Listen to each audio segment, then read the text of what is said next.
It's us. I'm trying to bring it up. It's just us. Hola, everyone. Still trying to navigate these new changes on this. Eventually, it will make sense. Maybe. I'm thinking it will. Well, maybe for you. It got no chance of making any sense over here. Well, I'm hoping it'll make sense. Be like Jed Clampett trying to figure out, Mr. Drysdale's bank. Just don't make no sense. Did he say that? Was that like the catchphrase on the show? No. I don't remember that. I don't know. I just remember that Mr. Drysdale's secretary was a rather manly-looking woman. Jane Hathaway. Yeah. Hola, Suzanne. Oh, we have light. Yeah. Let there be light. Doing everything else, and I got one job, and I screw it up. Hola, Stephanie. Thanks for joining us tonight, Suzanne and Stephanie. We're glad you're here. Hola. Oh. Hey, Andrew. Hola. Oh, you're smoking. Smoking. You're smoking. I know. Oh, so today's going to be an Ask Us Anything because we are about to leave Huatulco this weekend. Hola, Michelle. Thanks for joining us. About? No, we are leaving Huatulco Yeah, this weekend. we're leaving Huatulco this weekend. We have been here for 2 months. It's been 2 really, really, really hot months. I have to say, though, we had some rains in the distance, not a heavy rain here, but the temperature dropped significantly throughout the night. It was amazing. It went down to like 80, and it actually felt good. Well, yeah, and we actually sat out there, and for about 2 seconds, we had a reverse thermal draft that hit us, and we were sitting outside on the terrace going, oh my God, this is great. And then it was gone. And it was gone. Yeah. It was like, thank you. Thank you. Yes. Hola, Jesse and Ricky. Thanks for joining us. Oh, Ricky, you're in Dallas. Hey, Dallas. All right. It's usually where I end up flying into when I fly back to the States. It seems like that's always where we end up going back into. Hey. That's a good question. Do you feel you can decipher what is being said in Spanish more than a year ago? Yes. Entiendo más que el año último. She asked. So, no, I actually, because of expat Spanish, and I think that it has helped both of us in taking that class. Mm-hmm.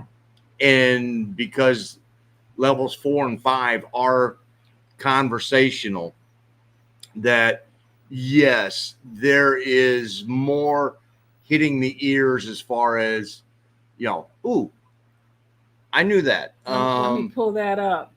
But boom. But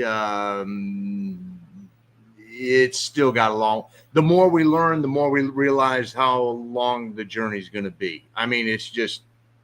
I think I notice it more in reading because I get a lot of social media posts, especially on Instagram, in Spanish because of where we are and the things that I favorite and like. And I always hit translate most of the time, but I'm starting to get pieces of it before I translate it, which is helpful. I'm not where he is. I know he said. No, you're in your chair. I'm in mine. I know he said that I was going to surpass him in my Spanish. Will. Maybe I will, but I'm not quite at the conversational level that he's at. And I'm actually getting nervous about that because I'm about to enter level 4 of expat Spanish. And I almost feel like it might be overwhelming, but I'm going to try it. You got to sink or swim. And the thing with it is if you sink, what happens. I mean, it's nothing bad really happens. I mean, I think the biggest with speaking Spanish here, the biggest thing that I get out of it is actually going, you know what? I'm going to make mistakes. I'm going to flounder. Yeah. But I'm going to give it my best, shot at doing it. And so far that tends to work. And I mean, we go see Omar down at the sanctuary, and, you get about, 4 or 5 beers in me, and I think I'm flowing right along with it. But I mean, it is broken, but the attempt is there. And, it's there. And let's see. Well, Suzanne, where to next? We are going to Oaxaca City. Oaxaca, what is? Yes, we're going to be there for 3 months. I am super excited for a few reasons. Number one, we are staying in an hacienda style house. Not as big as an hacienda, but the layout is that way. It's a very large inner garden with all the rooms and a perimeter around the garden, and none of the rooms are connected. There are no hallways. No, they all open up into the garden. It's really cool looking. And the people that we got the Airbnb from, they're very proud of it. They've done a lot of restoration work on this. Yes, they have. The garden just looks amazing. We have mango trees, banana, Yes. orange, limon, pomegranate. Yeah. I'm missing something. Bananas. I said that one. Oh, did you? Oh, But avocados. I don't know. oh, that's right, avocados. So two of her biggest things that she's always looking for are bananas and avocados. So and they get a lot of birds and other small wildlife in this garden, and I just absolutely love doing my birding and taking pictures of lizards and things. So this will be fun. Also, we are 6 to 8 weeks 6 to 8 blocks from Centro. So we're pretty close to the neighborhood, and we're close to some of the mercados, the big ones. We're going to be there for Day of the Dead, which I cannot wait to get all painted up and everything for that. But ain't much to paint over here. The food. Oaxacan food is world renowned, and I cannot wait to try every mole under the sun. I am just super excited. So very much excited about that. Ricky, it's 102 Fahrenheit where you are, but what is the humidity? That's the key. That's the kicker here. It's been like around 95 on the average here, but our humidity fluctuates anywhere between 70 and 90%. Like you literally go into the shower to wash off the old sweat so that you could have fresh sweat. That's it. Go in for a sweat change. I mean, it's so hot. That's literally about what it's been. However, we have learned. We recently were invited to someone's house. We didn't know them. They just reached out and said, "Hey, you want to come get some, do tacos with us?" Okay. And we went out to their house. we were sort of in, and then it was like, and I've got some cigars. We're there, Cigars. He found us through the cigar video that we did at Black Chazaro. So Don and Lisa, thank you very much for the invitation. We had a great time. Gosh, they had a lovely home, guys, and it literally had one of the most gorgeous overlooks of the Pacific Ocean that we have seen since we've been here.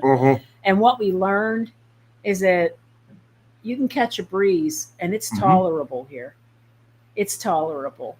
Even Lisa, our hostess, indicated to us that she had gone into Terracotta to pick up a coconut cake for dinner that night, and she said she was dying. There was no air movement in La Crucecita, and she's right. There is no air movement here at all. That's why we've been miserably hot. But if you get out near the beaches, out near the water, it's actually tolerable, I think. Yeah. So a lot more tolerable than sitting here. We said we loved it here. We loved everything about this place, with the exception of the heat. Well, depending on where you live, that may not be an issue either. That's true. So I'm thinking we probably won't be eliminating this place really yet. I'm thinking not. Um, Impressive, Mark. That was your Spanish. And almost right. It's well doggy. Woo doggy. That was, Well I doggy. thought, well, No, it's well doggy. I wouldn't know. I wouldn't know. Well, you weren't even alive when it was That's not aired. true. I watched it in When syndication. in syndication. I watched it in black and white and color. Um, Well, yeah, that depended upon when it started. I always imagined that my grandma, I always imagined that it probably looked like that when they were traveling back and forth between Oklahoma and California when she was a kid. Back and forth over and over. So, Suzanne, how was the nude beach? Revealing. Haha. God, now you're getting into my territory. I know, I'm sorry. Yeah, that's That wasn't a very funny punny. It was really sort of interesting in that probably 75% of the people were clothed. Yeah, swimsuits. And the overwhelming majority of those who were going nude were male. Mm-hmm. We actually saw times where it was a nude male walking and his wife or significant other be with him, and she'd be in a swimsuit and he'd be just strolling down the beach, and it was I think one time we saw that reversed where she was nude and he was actually wearing board shorts, but overall though it was about 75 to 80% in swimsuits. Yeah. This is not the peak season, but it is a height of Mexican holiday season. So it was very, very much, and I would say populated by families. And I would say that the overwhelming majority of those walking down the beach had to take extra, sunblock because the majority were gringos that were partaking the ones that were actually nude. We saw, I don't know, 4, 5, 6, Mexican men that were, doing their business, but overwhelmingly most of them were. No, the fun ones to watch were the ones that were jogging. It's just mesmerizing. and then there was a robust young Mexican man in the buff practicing his soccer ball technique. Juggling all three of them at the same time. All the balls were juggling. Yeah. But it really was overwhelmingly families and overwhelmingly clothed. I thought it was interesting, though, that if somebody was going to be naked, it was going to be male. And it could have been an adult male or it could have been a child. Like the little girls were always in a suit, but if there was a naked little child, it was probably a male. Yeah. It's just whatever it was. That was the only time that I got a little uncomfortable being on that Chorale was. Oh yeah, well, the hotels are nude too, right? And ours had a swimming pool, and Mark was taking advantage of the swimming pool, and he wasn't the first to do so. No, I mean the day before we had a whole full frontal view going on for like 3 hours. So Mark went ahead and partook, and then a family came in with their little kid. Well, no, first the couple came in, then their friends came in. And I knew I was good when she walked in and she was carrying an OnlyFans bag. So I'm like, okay, that, if she's part of OnlyFans, she's seen it all before. And there was no big problem whatsoever. But then a couple came in with a toddler and that sort of made me just. He put his shorts back on. Yeah, I'm just like, I got no problem. Now, I wanted to go out into the water. Into the ocean water, but to be quite honest, Zipolite Beach is a little rough. It's probably good for some low key surfing, and it's probably good to wade in the water, maybe. But it got deep fast. But it gets deep really fast, and the waves can be hard, and there's a lot of offshore rocks, and the lifeguards will not even let you get up on the rocks, which makes sense because the waves come up over the rocks and they'll knock you right out. So, but it was a nice, fun, adventurous experience, and it's a quaint little town. I mean, it really is. I mean, we had good food. Mm-hmm. We didn't spend, I don't think, much more than 400 pesos per meal combined, and we were right on the beach, Mm-hmm. literally on the beach, and I think that place cost us about $150 USD per night. But we went on the quiet nights. We found out that the quiet nights are Monday nights and Tuesday nights. Otherwise, there's like beach clubs and really loud music. But anyway, that was back to doing our research and going, oh, they don't have any beach clubs that are open on Mondays and Tuesday nights. So guess when we went? Monday and Tuesday night, and we thought we would get a good night's sleep. Well, we would probably go back if we had an air-conditioned room because we had a huge palapa roof room. So we opened all the windows to let the air in and cool it off a little bit with that nice ocean breeze. But we both got chewed up really bad by sandflies. Yeah. I mean, I had 50 bites alone just on this one arm, and my histamine went into overdrive. And the very first night we were there, everything on my body itched, everything, even the soles of my feet, just because I had so many bites. So yeah, that was a little uncomfortable. But fortunately, I don't think I got any parasites from that. So I bought stuff just in case. And there you go, honey. In Spanish. U perro. U perro. Hello from Huatulco. Hi, Laura. From New Mexico. Oh, New Mexico. Is Huatulco integrating its origins as a tourist town to a town with its own culture and sense of community? Mm-hmm. Yes, I do believe it is. And we'll give you more this Saturday morning on that. Yes, this Saturday. Thank you for teeing that up. That's just right. We did an interview with Cindy and Fred from Life in Huatulco. If you're not familiar with Cindy and Fred, I mean, we just lovingly call her the first lady of Huatulco. Huatulco, right? When it comes to the expat community, that she definitely is. She's been living in Mexico for over 20 years. Her and Fred have been living in Huatulco for about 7 years. Mm-hmm. And she is 100% integrated, lives in a very modest local residential type home in a residential community. And I think she said she pays less than 6,000 pesos a month. I think it was 5,000 pesos a month. Yeah. And it was really interesting speaking with her because she gave us some insight as to the changes that she has seen in Huatulco since she first arrived here.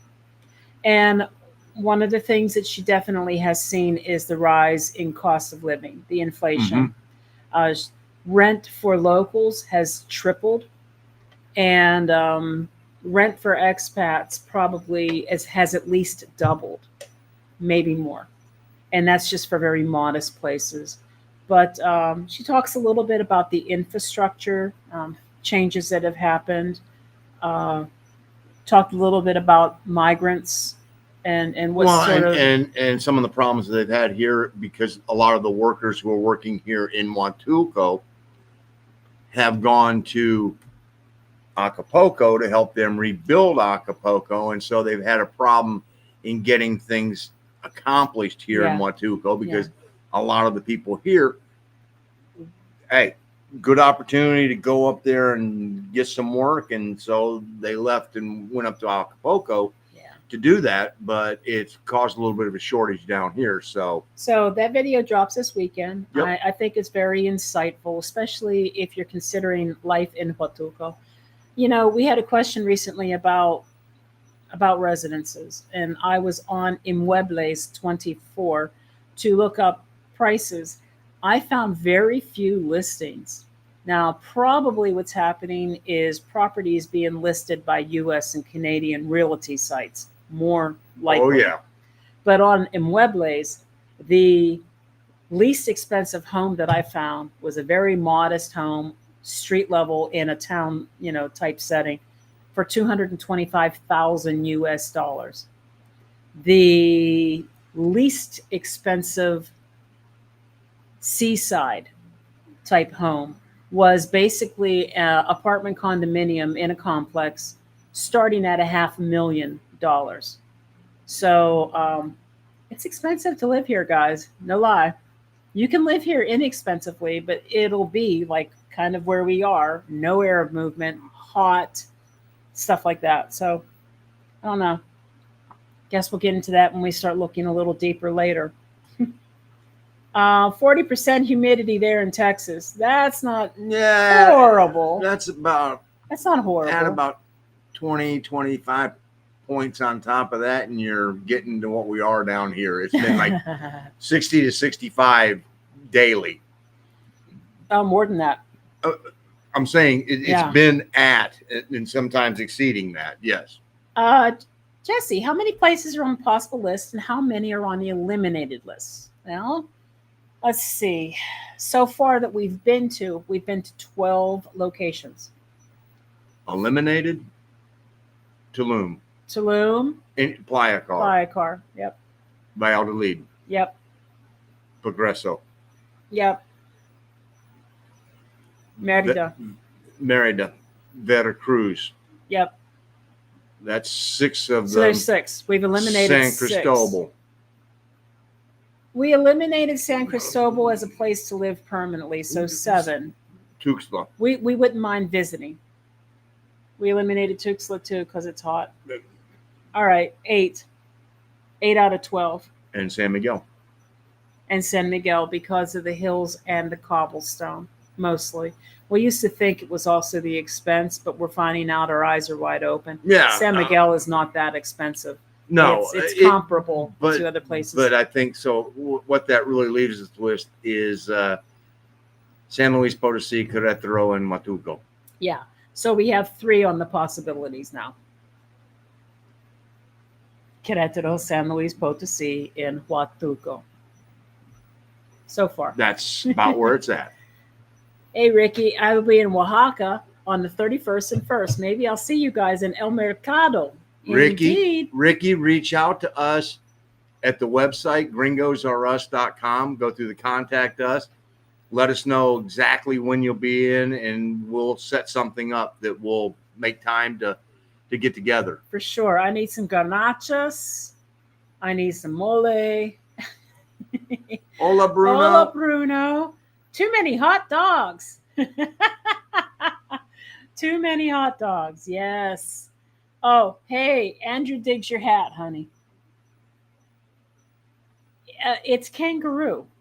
Oh, God. Yeah, it is. It is kangaroo. I bought that for him, oh, gosh. Almost 20 years ago. 20 years ago, yeah. This hat has been to Europe. It's been to Alaska. It's been, actually, when we were at the music festival, I was wearing it in the pool, and an Air Force colonel happened to be having a beverage next to me. He was like, that hat has some history.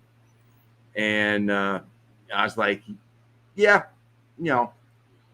I said, when we cleaned out a bunch of stuff, that was one thing that was definitely going to stick around, because it's good for me to have some protection for the dome, and I love the hat. But it used to be that the black part was really only sort of here in the front crown area. But since being in Mexico, it's rapidly growing all the way around because of the sweat. I told him I could even that out with some oil. It's organically doing what it's going to do. That's okay. the history of the hat. Dave and Suzanne, I see that you said you're getting buffering. I just checked the speed test. We got 47 up, down and 53 up. But I did disable cloud sync, and I have a lot of my files synced to the cloud, and it's constantly cycling through that. So I just disabled that. Maybe that'll make a difference. I made sure that we did a reboot before we started, and I turned off our VPN, so none of that should be affecting it. It might be the cloud, or it might just be that internet's just shitty here. I don't know. Most of the time, it's good. I mean, Yeah, but you know, yes, Cindy, it was really good getting together with Cindy and Fred. I wasn't sure if it was going to happen, and I'm glad that it did. Cindy hasn't put out a lot of videos lately, and I was really happy that she felt inspired to get on the ball and put out a video.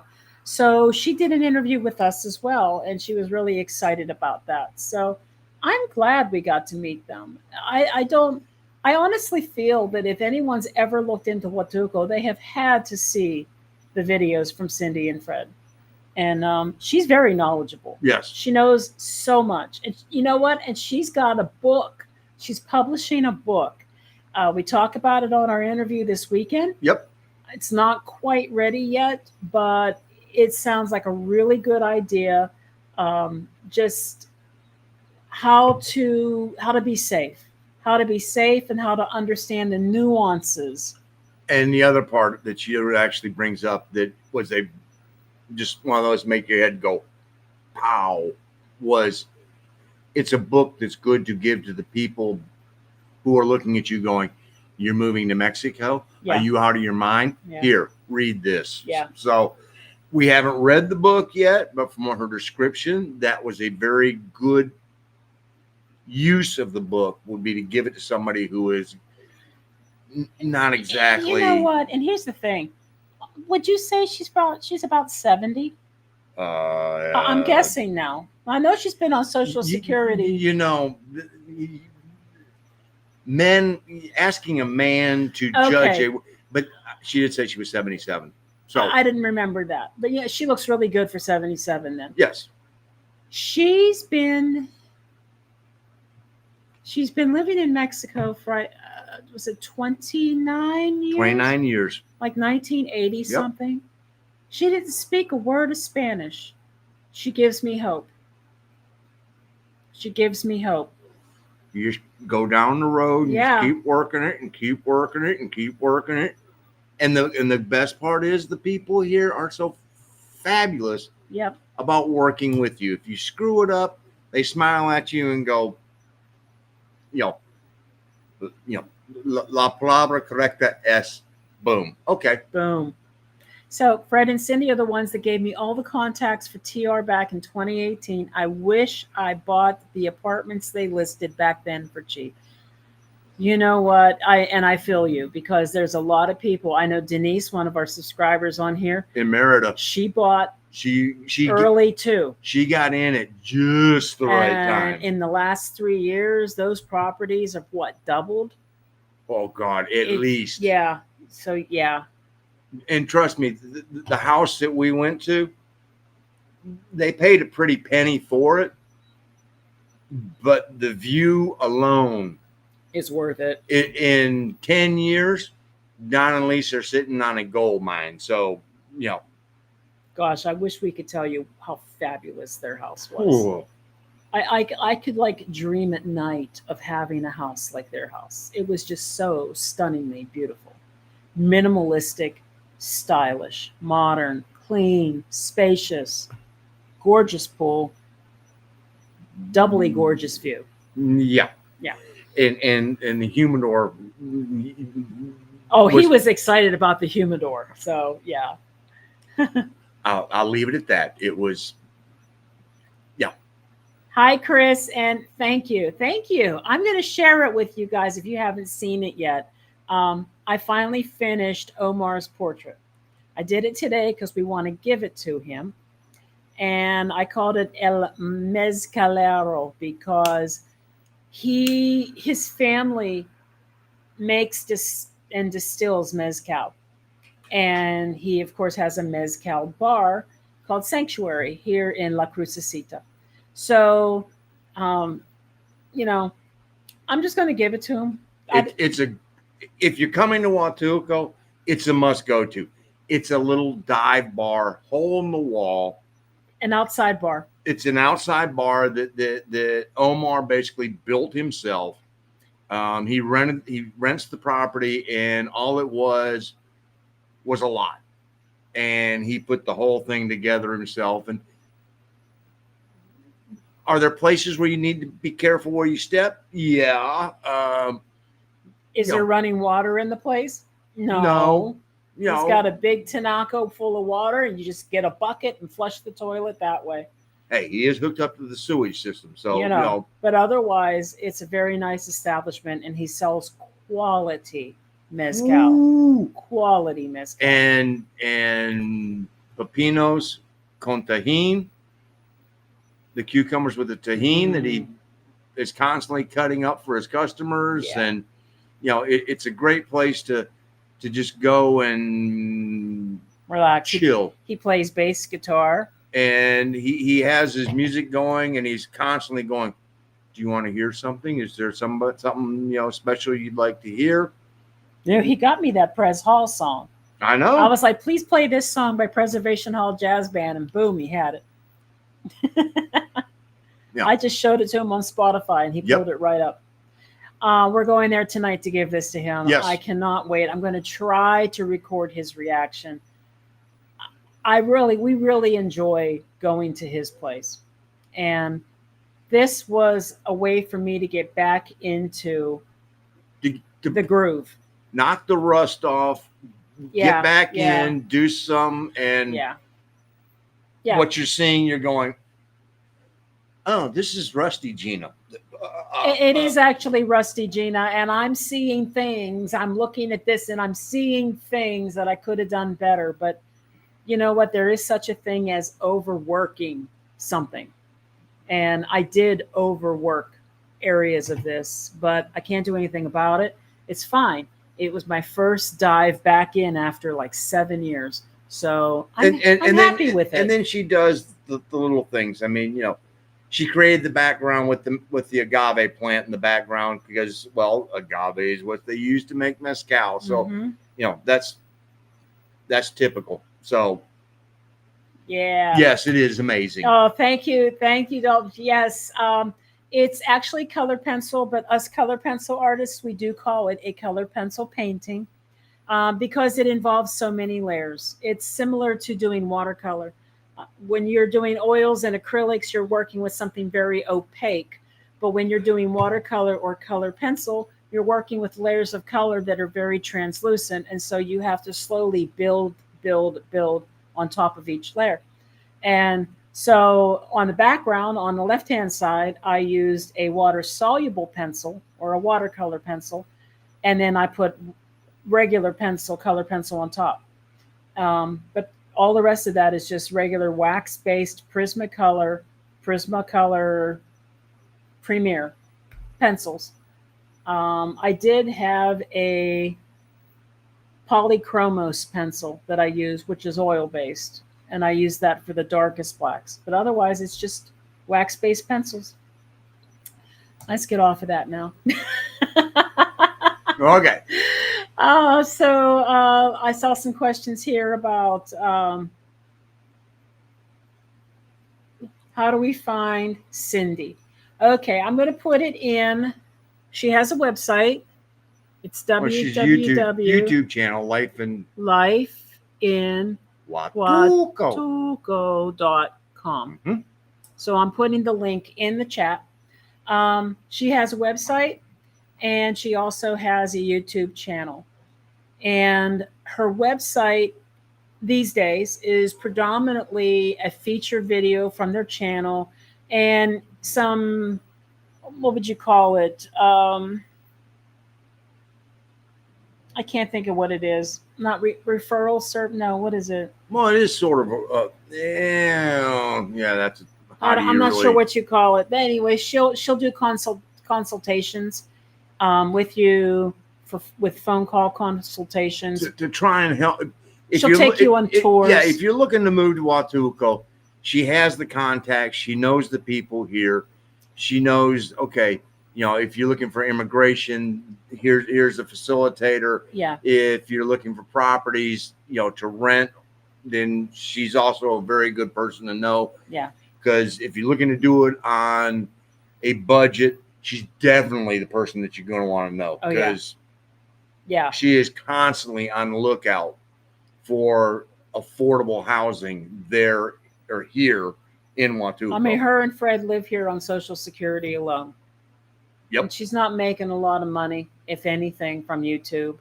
I don't even think they're monetized.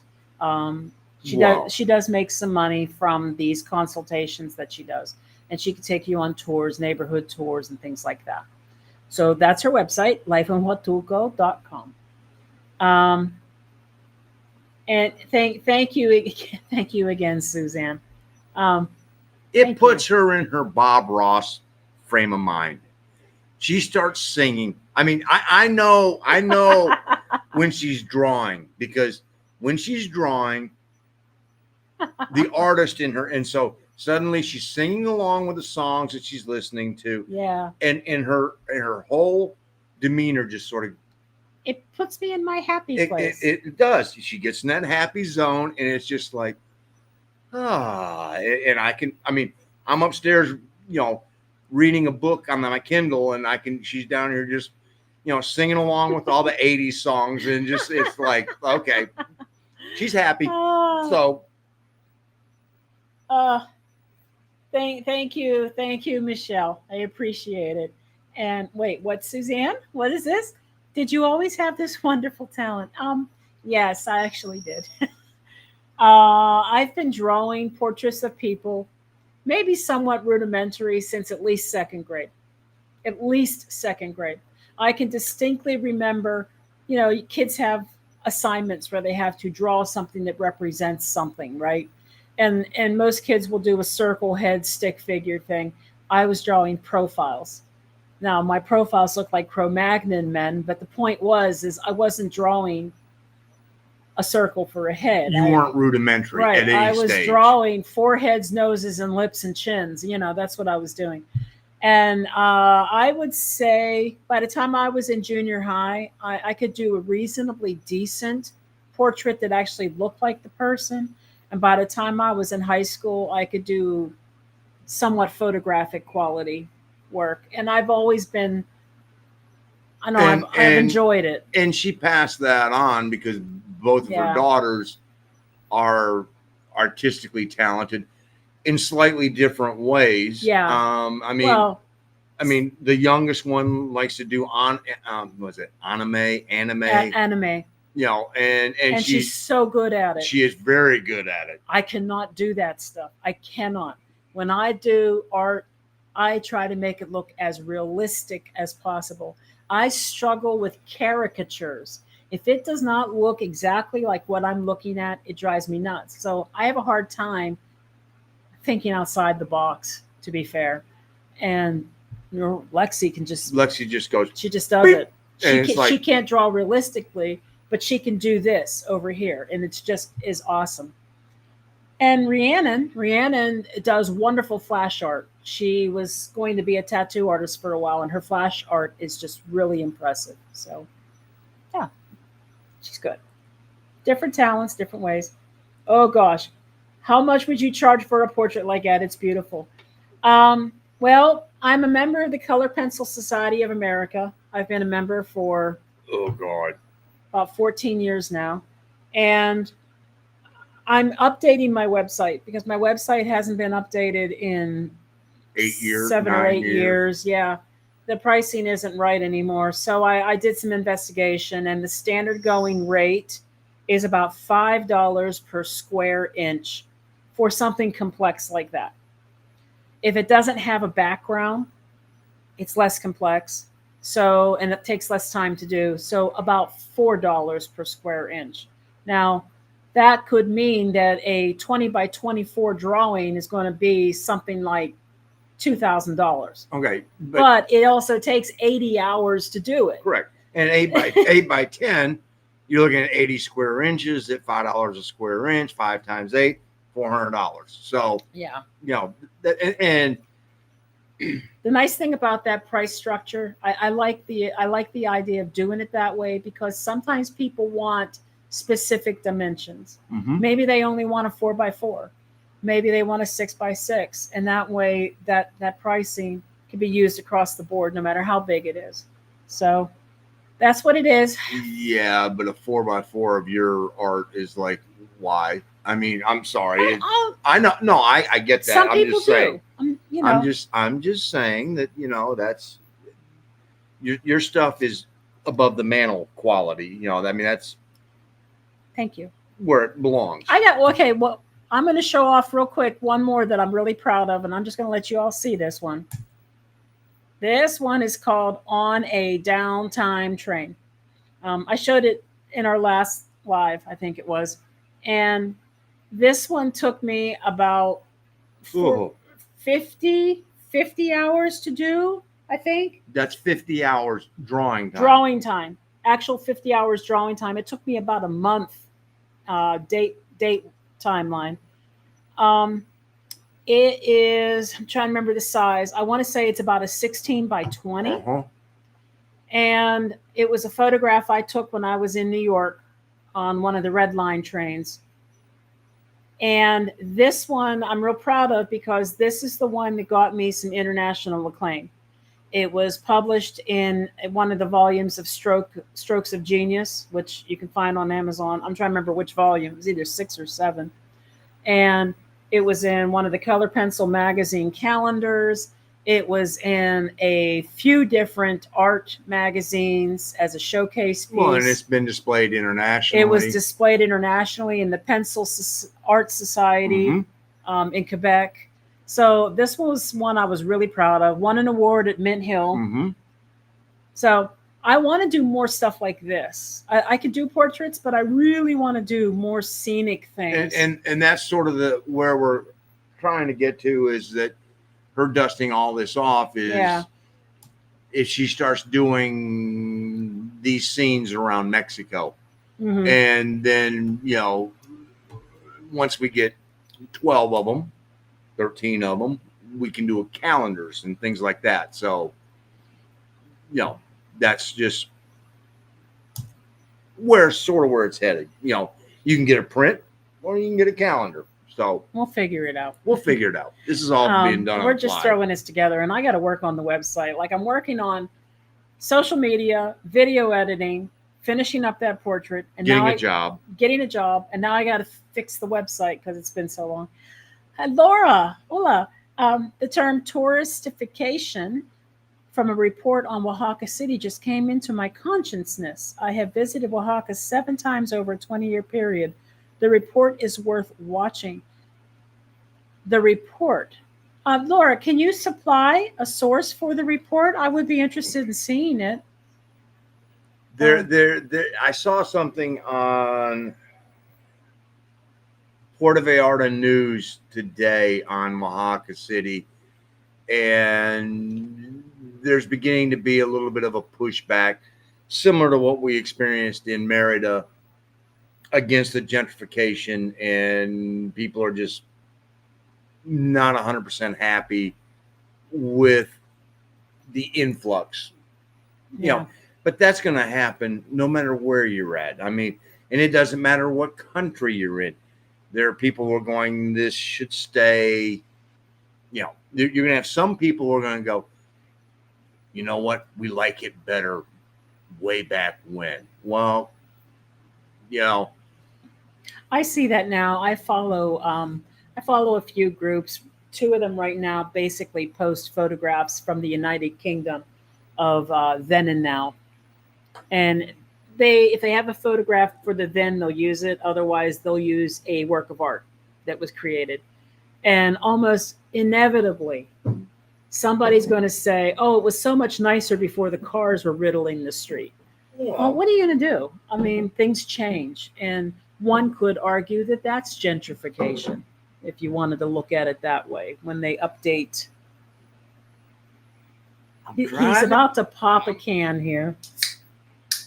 Time to be quiet. Okay, he's better. Yeah, I would like to know more about that report. I think that would be interesting to see, especially since we're heading there. And, yeah. That smells good, actually, and I don't even like beer. That's because you smelled the lemon that I smelled the lime. Okay. The lime. Excuse me. I'm so used now to limon, but limon. Have you been to Manzanillo yet? It's my favorite. On the list. It's on the list, but It's in what, this. It's next year? It's in. Oh God, not now. Right now, all I am I am good through May Mm, of 2025. I'll tell you when it is. Hold on. Mine's a Neo. Next summer. Next summer. So it is next year. I was good. I'm good. Hey, I'm normally the one that has I that love down. that But one. Yeah, Cindy, I love it too, and I want to do so many more like that. no, my all-time favorite is still Autumn. That's Autumn. just. Oh yeah, I would do that one if I could do that one over again. I would. I would. I'll all right. He's talking about this one. If I could do this one over again, I would. This was an exercise for me in how to do an out of focus background and have a crisp foreground. So, of course, what's important in this image is the girl and the falling leaves. But I struggled with my out of focus background, particularly the road. And the road bothers me. If I could do this one again, I would do it differently. But I know art is in the eye of the beholder. I know. And I'm going to be my worst critic. Always has been. Yes. Thank you, Lena. I would love to buy a calendar of your art. I'm working on it. That's the goal. That's a goal. I don't know when that's going to be, though. I actually already received a potential commission request. I had responded today. I need to settle down. We need to get moved, and I need to update the site, and then I can start seriously taking the week requests. Before we move. I mean, like today, I've been bringing things down the stairs of death that are right over there. The stairs of death. And so, and one of the reasons that we're going to go see Omar tonight is, besides to give him the drawing, is to see if Omar has a couple of young muchachos that want to make some extra money and be mules for us to carry the stuff from here to the parking lot so that I can load the car, because if we don't get any help, it's not going to be fun. It's my wrist is still not fully ready yet. In fact, as I was drawing, just repeatedly doing this was causing pain up in my arm. So and the thought of the move is causing me pain. Yeah. I mean, it just it literally. Fortunately, where we're going is a better setup. We actually are able to pull the car right into the hacienda, and so we're going to be able to unload, from 25 feet, 30 feet, 40 feet, whatever. It's not going to be, 70 some odd steps just to get to the parking lot, down the two, flights of stairs. So, it's going to be a lot easier. Plus, with it being inside the hacienda, we also have the ability to go, we're done for the day. Yeah. I mean, and just take a break. Yeah. So yes, Suzanne, I definitely want to do some scenes of Mexico. I just think, look, there is beauty all around these cities that we've been in. There is something everywhere that is so photographically worthy of being a reference image. Oh yeah, I mean, yeah. Some people would go, well, you need to do the Cathedral of San Miguel de Allende. Well, one of the things that sticks out in my mind as far as an image of San Miguel de Allende is looking down the cobblestone street with the streamers going across the street and the lights during the or even some of those decorative doorways. Yes, I mean there's so much different stuff on there, right? That you just sort of sit there and go, okay, everybody and their brother's done the cathedral, but or just a view from our rooftop of downtown San Miguel at night. Yeah. It did not suck. I can tell you that. Suck. Bianca Graulau. Graulau? Is that how you say that? Graulau? I ain't going there. But thank you. I'm going to look her up. That almost looks like a Mayan word. It's like I could do a lot of damage right there. I'm so sorry. Okay, and that is got it pulled up. Thank got you. Thank you very much for that. And so let's see what else can what do we Alfredo. Hola Alfredo. Hola Alfredo. I'm going to let Mark run this for a minute. I have to step away. I guess you get to talk. Like I don't know how to do that. One of the interesting things when we back to going to Zipolite, just for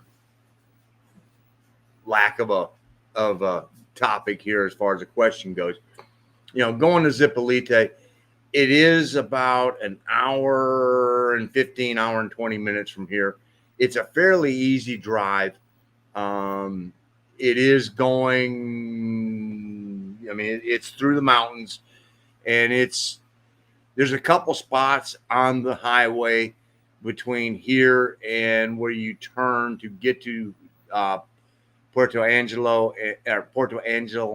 and then Zipolite, where they had tried to put in some, I'm thinking they were storm drains, and they actually just sort of went shoop and disappeared. So there's some potholes that if you were to hit, you'd break an axle. It's just like boom. So, but it's a pretty simple drive. See what we got, Landon. And welcome, Landon. All the gringos are us. See, I don't know how to put all this stuff up here. That's all right. Hold on. Ooh. I did. I was able to pull up a comment. Heard the water. Don't know. We haven't been that adventurous. We're doing Garafons. Fortunately, our hostess here for the Airbnb was nice enough to give us a phone number, and we were actually able, through WhatsApp, because that's easier to translate. So, we WhatsApped, and he brings us 2 Garafons at a time, and we give him, here's a couple of them to take back. And it was like 37 pesos. Yeah, it was like 30 pesos. Yeah, 30 pesos a Garafon. So whether it is drinkable or not here, I don't know. I do know that they have a water shortage here as far as, filling the tinacos and things like that. But they might request water conservation, or even turn off the water briefly a few days a week, or turn down the pressure. I'm not really sure. We were asked to only wash clothes with the washing machine like maybe twice a week or every other day, just because of that. Which we have not had a problem with that. The only thing we're doing here now, like this week before we move, because this one does have a washer and dryer, we will not have one for 3 months. So it's like, no, we're washing.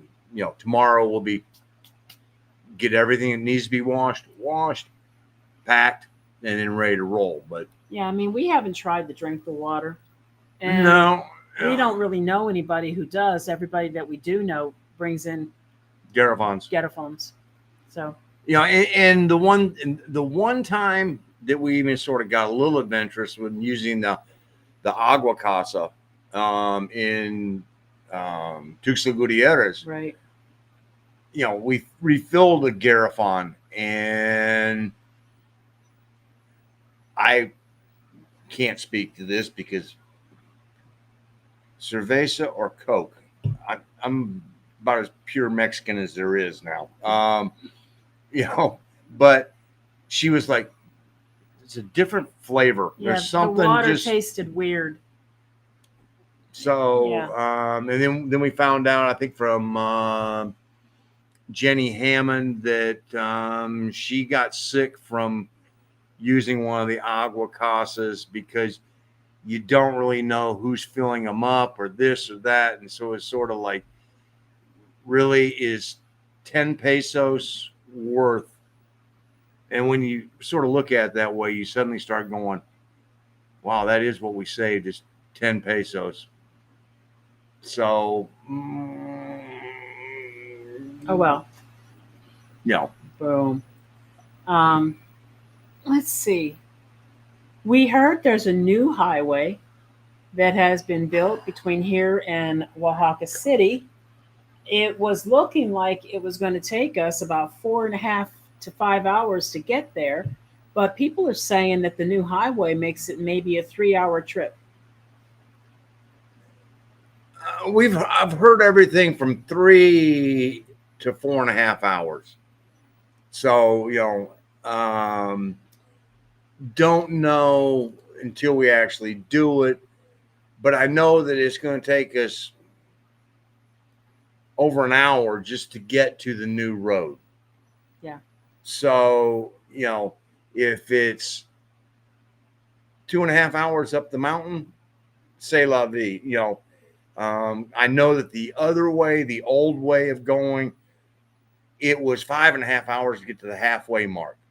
So we're very happy that they built this new one and are going, okay, and we've got plenty of time to get there. We figure if we pull out of here by 10, we're up there, 2, 3, 3:30, we're golden. Yeah, our host for this new one was really, really proactive in a lot of ways. Oh, He yeah. was extremely proactive in asking us many questions before he even approved the stay. And then we had a call with him to get all the details about the property. He called us this past weekend. Was Last Thursday. Thursday, yeah. Yeah. And just we had a nice long conversation with him about the nuances of the property and the neighborhood. So we really like that we have a very responsive host.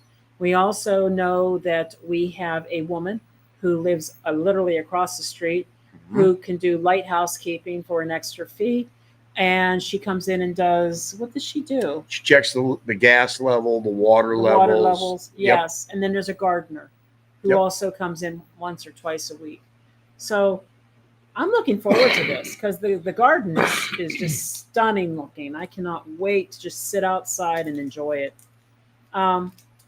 And fortunately, they announce themselves before they walk in because, yeah. Well, yeah.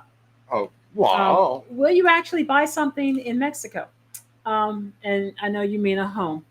Well, eventually, that's the plan. Eventually. I'm almost feeling like even after we do the 4 years and we get our permanent residency, we're probably going to at least rent initially, a year at a time.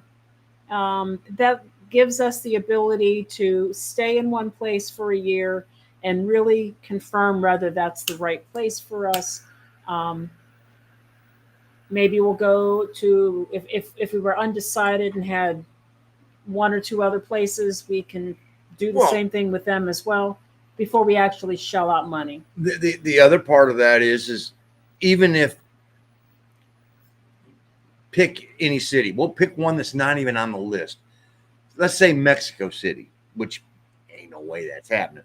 But if we were to want to move to Mexico City, there are so many barrios, and finding the right barrio, you have to live in the city to be able to ascertain, you know what, I like this side of town better than this side of town. Yeah. Or I want to be north instead of south. Okay, well, now we've narrowed it down to the northern side of the town. Well, okay, now there's only, if we're talking Mexico City, there's probably, I don't know, 100 different barrios on the northern side of Mexico City. So, it's going to be a matter of slowly narrowing it in to going, okay, this is the area that we really want to be in. And okay, we can't take too long because, well, I am old, but we do want to find, if we're going to buy, we want to make sure that what we're buying is what we really want. One of our subscribers on here, Judy, who lives in El Rufajillo, in Querétaro, they moved down and bought a house in Puerto Morelos. And they spent, I want to say 5 or 6 years in Puerto Morelos. And then Judy finally went, I can't take the humidity, heat and humidity. No. And so now they're in the Querétaro area, and they're going, we got a great deal on, what we're renting, and maybe not, it's sort of one of those going, what's the payoff in the long run? And so, and they're trying to do the same thing. They're trying to whittle it down to exactly this area. And if they find the right one, then maybe not. But I get what they're doing, and we're probably going to do something very similar to that, just because of the fact that, I mean, if somebody were to go, here's a house in Calesa neighborhood in Querétaro for $50,000. Oh, hell yes, sign us up. That probably won't happen. I understand that. But what I'm saying is, if that sort of deal were to fall into our laps, that would be like, okay. But odds are, no, that's not going to happen. So, yeah. Yep. Hey, Mark and Paulette. Probably Mark. Hola. Okay, Ricky, you said it's 2.5 hours? Or 21 divided by 2. I think it's 2.5. That could be 10 and a half So hours. That new highway, probably for Oaxaca. Everybody's saying it's like 3.5 hour drive. Works for me. Yeah. Trust me, that, but it's going to take, well, if that's to Puerto Escondido, I mean, I don't know if that's all the way that's to Puerto Escondido. And we will have 2 hours, an hour there, 3 hours. So we'll see. Yep. Okay. We got plenty of time. Wise plan. I would think staying all seasons in one place to know for sure. Yeah. That's I mean, once we go, okay, boom, this is the city. Then it becomes where in the city. I mean, and that's true. I mean, I grew up in Charlotte, and would I live in Charlotte, or you grew up around Pittsburgh? Either one of them, you're looking at going, all right, there's places in both those cities where we'd be comfortable. There's places we wouldn't, but the only way we knew that was because we lived there. Exactly. Yeah. Could we live down the street from Manny Brothers? I would live in Squirrel Hill, but I wouldn't live in the Hill District, for example. Or Pleasant Hills. Yeah. Oh, well. I love Pittsburgh. Hey, hola, Fredo. Fredo, how you doing tonight? He's going to be our neighbor. I know. We got a 6-month rental that's not too far from where Wilfredo lives. We kind of gave up on our hope of having something closer to Centro. It just wasn't happening. And the prices in Querétaro for something close to Centro were just stupid Airbnb rated places that were just insane for the amount of money they wanted. We're talking $3,800 a month. And yeah, it's like, no. To tick all of our boxes. No. Now, I mean, if you were coming down for a week or a weekend, and you didn't need everything that we need, that's sure. There's two different ways of looking at it. I mean, we need one room to store the stuff. And we need a place to park the car. And we need a bed that's at least a queen or bigger. And there's certain things, and that rules a lot of stuff out. We need Wi-Fi. We need good Wi-Fi. And if we can't get good Wi-Fi, I mean, we literally came down to 2 different places in Querétaro for the 6-month stay. And Gina was going, okay, I like this one, da-da-da-da-da-da. And I went, this other one has roof access. So we're able to put Starlink up in case we are unable to get a quality internet. Right. We can throw Starlink up. And literally, that was the difference. That's all it was. was okay, if I need better internet than what's available, this place will allow me to put the dish up. And that's kind of why we went that way. And it's not close to where we wanted to be. We will have to Well, it's drive. close to where Alfredo wanted I us know, to be. but we'll have to drive if we're going to go into Centro and stuff like that. And we found a place pretty close to Calesa neighborhood. It was Calesa. It was It Calesa. was literally right down the street from Romy, from my place at Querétaro. But Hi, it was Mama. a hi, Mama. Yeah, it was a 3-story walk up with no elevator, probably the third floor. Outside parking. It had a parking lot space, but it was unsecured parking. But it was a good neighborhood. Calais Yeah, is a nice I neighborhood. wasn't worried about that. It was back to, and Grant, okay, it's 6 months. We went through that whole up 3 flights of stairs and then back down 3 flights of with all our stairs stuff. with all the stuff. And, I'm not any younger than when we did, and it kicked my butt the last time. So I got a strong suspicion that it would probably kick my butt again. Yeah. Yeah. So we're going to be, in a community. It is what would be a Pravada. It's a gated community. Mm-hmm. It is townhouse style condominiums. We have all 3 floors plus the roof. Yep. And at least we're gated and we've got roof access. And if I need internet and we don't have good internet, I can put out that dish. And that is exactly what made the decision. And I don't have to play Spider-Man like we did in Dial. And it's a 3-bedroom place. So we've got room for people to come and stay and visit and all that good jazz. And we might actually get one of our daughters to come see us. So that's cool. What you got here, Mark? You can get a place like that in San Luis Potosi for $750 a month. You know what? This place probably wouldn't be that much more either. No, probably about accurate. We're paying Airbnb rate, and Airbnb rate for this place that we reserved is going to run us after taxes and fees about $1,800 a month. So we're going to see if we could do some wheeling and dealing after we're there. See if we can get off the platform. Yeah. And he makes a little more money and we pay a little less money. And if we can get it down to $1,000 a month, I'd be happy. If we can get down $1,200, it'd be like, okay, whatever. But and but it does include all the utilities now. No, it does. That's the difference too. And so that part is good. And if he wants to go 1,000 and you guys pay the utilities, or just say 1,200. 1,200 straight up. I mean, that would still save us $600 a month. And he's probably making more money. Right. So we'll see. Yeah. Is San Luis Potosi muggy weather? Oh, wait. No, it's not. It's dry, but Mark is answering. Yeah. It's dry. Querétaro is dry also. Dry enough that you probably need some moisturizer. Those 3 cities in a row, you basically have San Luis Potosi, San Miguel de Allende, and Querétaro.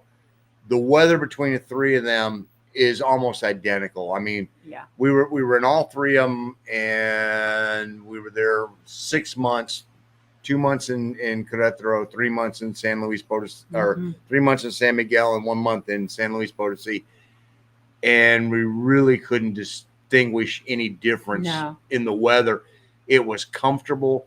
It was, again, we were there from the winter up through the late spring. Yep. And cool in the evening. I mean, enough that we would wear a windbreaker or something to go down to the Jardín. And like in November and December in Querétaro, it would get chilly enough that I would get up in the morning and I would turn on a space heater for like maybe an hour just to take the chill out of the office where I was working. But then by the time the sun was up in the sky and it was beating through the window, it was nice. Well, and that brings up a very interesting thing. What's that?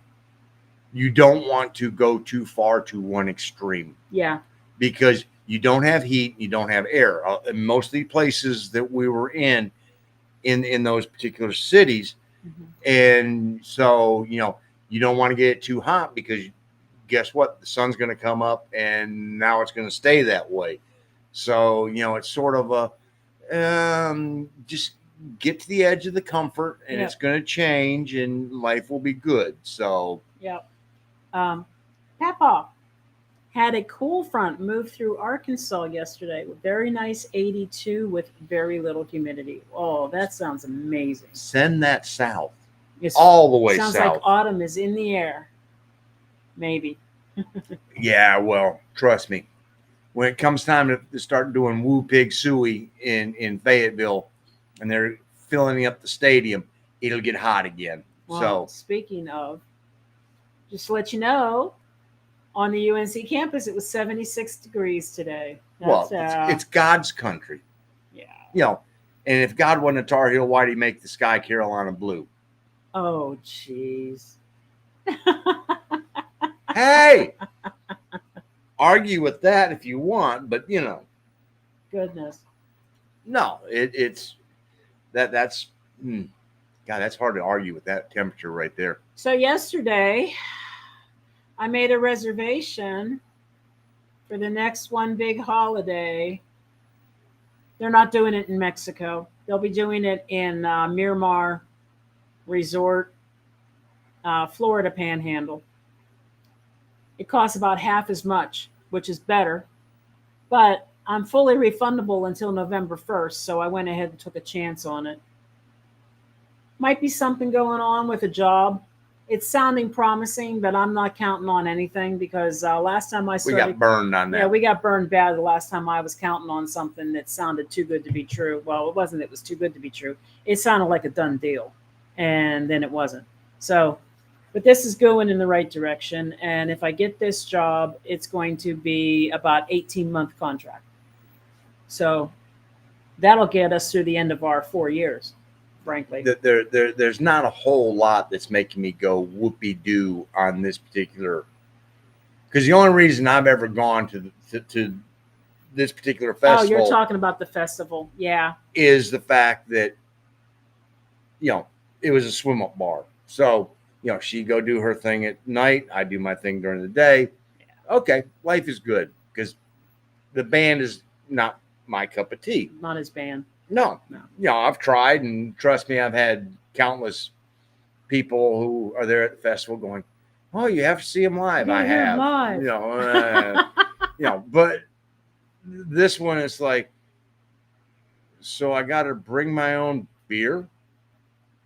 Yeah, I gotta go down. I gotta go down to the Publix and buy my beer. It's not an all inclusive. It's basically a resort complex with cottages or high-rise condominiums, and then they have a venue area on the property for the concerts. And it's across a 4-lane highway to get to the beach. Now, the beach looks stunning. It looks amazing. It's a weird vibe. It's different. I'm not sure where this came from and where it's going to go, but it's different. And it's got nothing that is interesting to him. So I may be going alone. I don't know. I've done Red Deck Riviera enough times in my life that, Yeah. Oh. Hey, Paulette said great news. She'll keep her fingers crossed. Thank you. I'm hoping. I've been kept in the loop with regular email updates. That's the important thing. That's the thing that has been different on this one. Is this one has been very communicative. Yeah. In every step. Yes. If okay, we are now progressing to this. We now have our people on site. Yes. In other words, they have the contract. It is theirs. Yeah. And they've got people on site for the first couple of senior level hires. Then they're going to pull together their analyst team. I think that the client is going to conduct interviews. And then I don't know after that. She gets to that point, I'm not worried. She's good at what she does. I am good at what I do. She only just needs the opportunity, and that's where. So far, this seems to be working in a positive direction, mm-hmm. And I just don't want to jinx it. And I last time I felt like I actually had it, and nothing came out, and that was very disappointing. So I am just crossing my fingers. The project is supposed to begin by the end of September, so I should know something. Now, the difference in this one is that I would actually have to fly on site at the beginning, meet the client. I could probably do like 3 days of whatever orientation and getting to know them. And quite honestly, okay, it's going to cost us money because Yeah, the company is only going to pay for U.S. travel. right. So we'd be reimbursed for what occurs travel wise in the U.S. Getting you from here to the U.S. It's going to be on us. But you know what? That's the price we're paying for playing the game that we are. And okay, It's fine. that's It's we fine. we knew that going in. So Yeah, but it's worth it for what it pays. It's worth it. So, um, well, Fredo, watching on and of because Claudia is leaving tomorrow to Mexico, Querétaro bound. All right. At last, we will be able to say we are home in Querétaro. Congratulations. That's awesome. I can't wait till we're all in Querétaro for Yeah. those 6 months. And Yeah. somewhere along the line, Wilfredo, there is. Yeah, yes, I know we're There's doing. a Chili's in Nogada. I know we're for doing. me. I knew we're doing the 1810 and all that, but somewhere in there is going to be one hell of a shindig because Oh, God, yeah. I know my girls. Ah, I know my girls, Arlene and Annie Vet. We're going to have one heck of a party. and there's going to be a big Gringos R Us get together in Querétaro. Lise and Romy and Annie Bet and Arlene, Cesar. Cesar, Yes. maybe Juan Ho. Yes. I mean, Wilfredo, Judy. I mean, and good God, we shouldn't even started down this road because there's so many in the Querétaro area. I know. We should get Mariana. Ooh. But yeah, and then we definitely will be making a trip up to go see our good friend Mr. Ernie Baca up in San Miguel de Allende. Yeah. And because David. And Dave, and Yeah. David. Yeah. And we got to see the new addition to the family. Yes. But we wouldn't be in Mexico if it wasn't for Ernie Baca. Yeah. I mean, granted, we made the decision that we were going to come without Ernie. We physically may not have been here if it hadn't been for Ernie. So, that whole thing is like, yes. Yes. So, and it's been almost 2 years since we had dinner with Ernie. Coming up on. Yes, it has. We haven't seen Ernie since we got ushered across. Well, since he got us our room at the Kyoto Motel. Yeah. I mean, we last had a meal with him. It was like a late lunch in Monterrey. Then we went and saw the house. Went to see his house. Oh, gosh, yes. Got to find out what happened there. Wonder if he's going to talk about that. And, that was, well, I'm sure he will, but I mean, I think that's probably going to be when he's got it all finalized and coming out because that's the way Ernie is. But I mean, folks, that house was stunning. I mean, it was like, okay, we could live in something like that. You damn Skippy. I mean, he had it going on in the house, had the little dippy pool there in the corner, or was it a jacuzzi? I can't remember which one it was now, but that was a great house that they had going there, and it made so much logical sense as far as the flow of the rooms and everything, and a huge great room. Yeah, huge great room. It was really big, and so the dogs had room, they could do their stuff, and it was like wow, and really nice house. And it is such a shame that this occurred. And so, Ernie, I'm giving you a thumbs up and thinking about you, bud. Yep. Hey, Papa, set up the shindig, and me and Mrs. Papa will come, but we got to visit Mark and Paulette first. Well, you know, we could always shindig in San Luis Potosi with Mark and Paulette as well. Well, we will be getting back up there because We are. We're going to be going back up there as well. I can't remember if we're going to spend 2 more or 3 months. I'm trying to remember. Was it 2? Um, I'm looking. Querétaro. Where's it at? 2. Oh, it is 2. Yeah. Okay. Kind of wish it was 3, but it is what it is. Because I really like San Luis Potosi.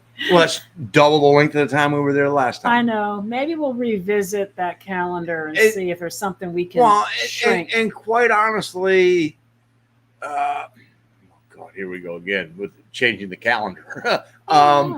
No, I'm being facetious. We like San Luis enough. Yes, but I think I'm just. It needs to be longer. And knock on wood. Hopefully this time you'll get to spend the entire time there. Yes, I know. Without all the stress that occurred. Hi, Tom. Hope the job perspective comes through. You are such a talented person. You would be a great asset to any company. Oh, thank you. Tommy, you're invited anywhere, buddy. Well, it's like, it could be Querétaro, it could be San Luis Potosi. I think we'll do shindigs in both. Yeah. I think we're going to extend the stay in San Luis Potosi too. I think we have to seriously do that because it is under consideration, for sure.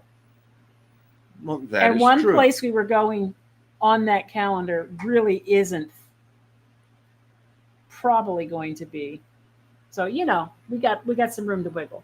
So, oh, shindig in San Luis Potosi sounds great. Yeah. We need a barbecue. We need some chorizos on the grill. We need some chicken and what? Churros from Tequis Park. I mean, yes. But that whole thing there is, I'll say this right now, it's going to be the fall of next year. Yes, around September, November. Yeah. Next year. I'll bet you 2-1 the girls end up showing up for that one too. Well, they might. If we've got a place big enough for them to stay. As long as they don't, as long as they don't have to get stopped by the cops again in San Luis Potosi. Oh gosh. That was They had to buy some refrescos. But they were at fault. They did actually do something. Oh yeah, they did. They actually did, and they got pulled over for a legitimate reason. Yeah. And and they knew it. And when Arlene won't argue, you know that she was in the wrong because. Oh, she'll stand up if she feels she's wronged. You think? Yeah, for sure. Even when she knows she was wrong or I was wrong, because we parked in that place and that in San Miguel de Allende, and she just looked at me and went, "Shut up, let me talk." Well, first of all, I don't speak enough Spanish to have the discussion anyway, but whatever. Wait, you got to explain this. Okay. When we were in San Miguel de Allende and Annie Bette and Arlene came and they stayed with us, and we couldn't find a place to park because parking around Centro in San Luis Potosi is a nightmare. In San Miguel de Allende and it's expensive. Is expensive. It's a nightmare. And so we pulled into a corral. And we parked. Copel, right? Copel. See, Copel. And we parked.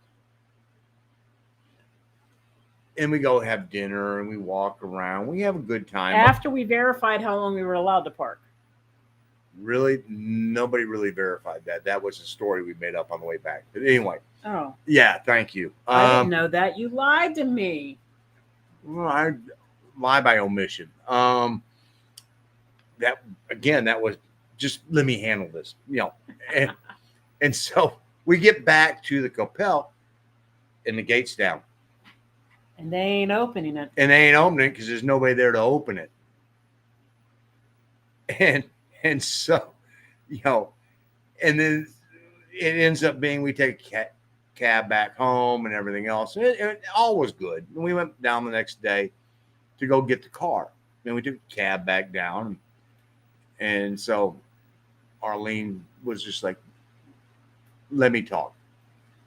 Well, first of all, Annie Vet's better than I am, but she's not in Arlene's status as far as her Spanish at the time. And G and I are going, what? And so she gets in there and she just spins this tail and, how much, and she suddenly it was, 500 pesos. Boom, here, go. 500. 500 pesos. And Yeah. okay, we're good. So, and yes, Mark, Annie Vet and Arlene, they love those girls. They're our angels. Yeah. They really are. So, Suzanne, how did y'all meet? Well, we met Annie Vet and Arlene as they were subscribers who actually say that they were urged to finally make the move to Mexico after watching our videos. And they had a harrowing experience getting into Mexico. It's a long story, but the point is when they finally arrived, I was getting these frantic messages from them. They needed to know in Guadalajara. They needed to know how to download Google Maps offline. They essentially had somebody to pick them up, and he canceled on them. So they were in Guadalajara, and they were supposed to have transport to Querétaro and didn't have it, and they had to rent a car and everything else, and they weren't getting good signal. So we met up with them after they got to Querétaro. We became fast friends. They are an amazing couple. They were in Querétaro for 5 weeks, bought a car, a house, and got a bank account. On temporary residency. Yes. I mean, they're just amazingly great people. Now, how did you know that she meant? I don't. I'm going. Oh, okay. All now, right. Mark and Paulette, we met them when we were in San Luis Potosí. We knew they were another YouTube couple. I think they were excited about us checking out San Luis. They wanted to take us around and show us. It's a beautiful town. We were very charmed by it, and we can't wait to go back and give it a longer stay and a second look. And then we introduced them to Annie Vet and Arlene. Mm-hmm. So there it is. There's Annie Vet and Arlene came up for a weekend, and unfortunately, our Airbnb was tiny. It had 2 bedrooms, but again, the stuff requires a room all by itself. I mean, and it has no storage, so it had no storage. Yeah, because it was small. And so, and I'm hoping that was the answer to the question in case they were wanting to know how we met. I don't know.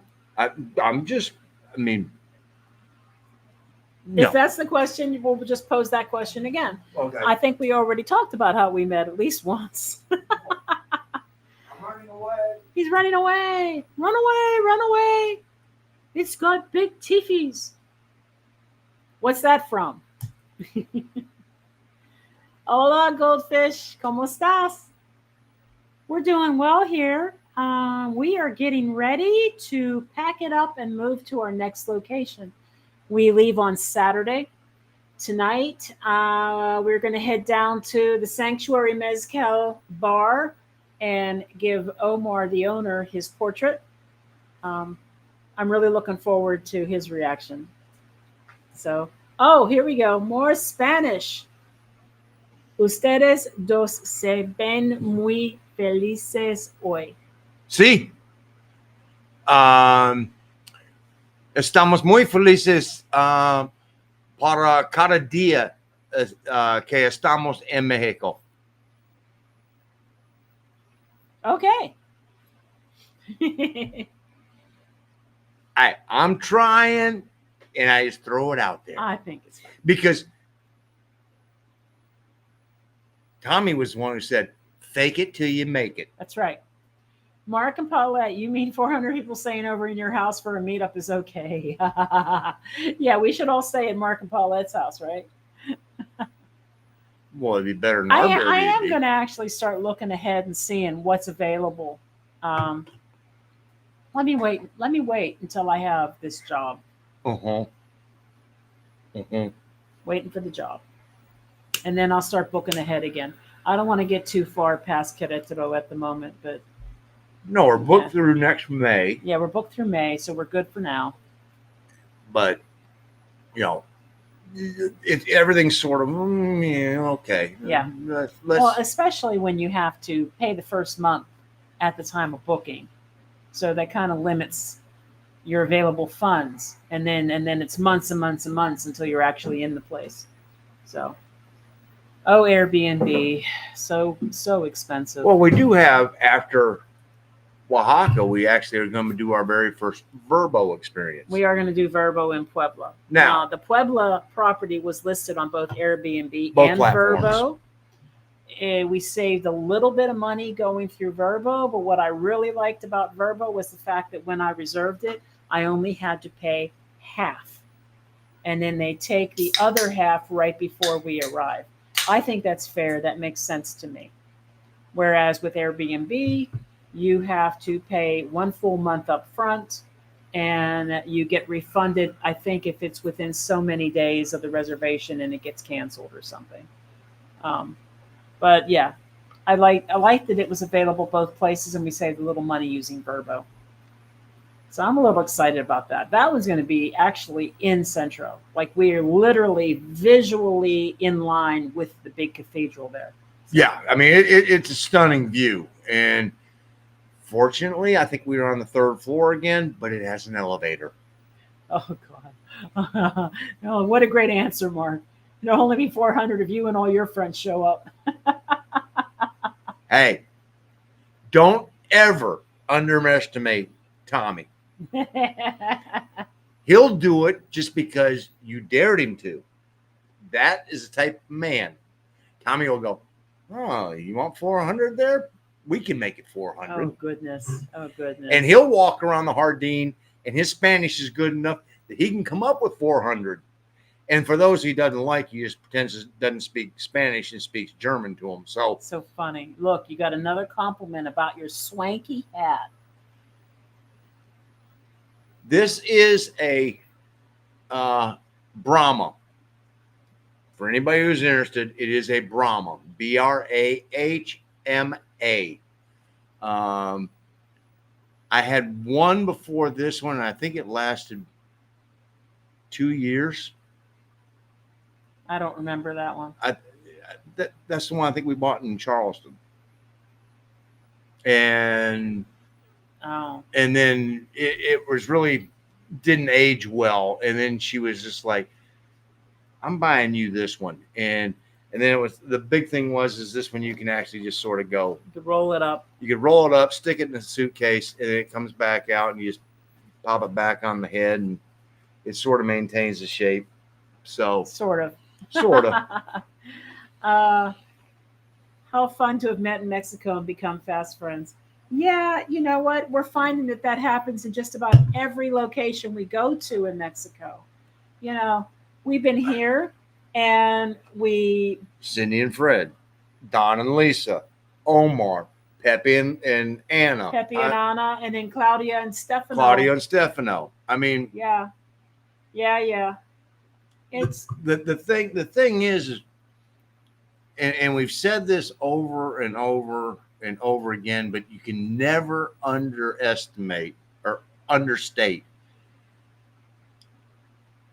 the warmth of the people here in Mexico. Yeah. As far as accepting, if you make any effort at all, and I've said this numerous times, what you give, you get back tenfold. Yep. You honestly do.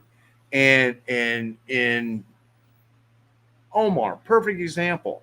We go sit at the sanctuary and we'll have a couple of beverages. Well, maybe more than a couple. But anyway, we'll sit there and the people walk by and they talk to us, and some of them talk to us in English, some of them talk to us in Spanish, but the warmth and the welcome to our country, and all they ask is that you respect the country. Yep. And customs. That they don't like it when gringos, okay? Yeah. When gringos come in and want to try and turn Mexico into the US or Canada or whatever country you happen to be from. You're here for a reason. I'll be right back. And so what you do is if you take it and you go, you know what, I'm here because I didn't like what was going on the other side of the border. If I wanted that, we could have stayed there. And we chose to come here. Best move we've ever made. And the biggest factor in it all is the people down here. The people are phenomenal.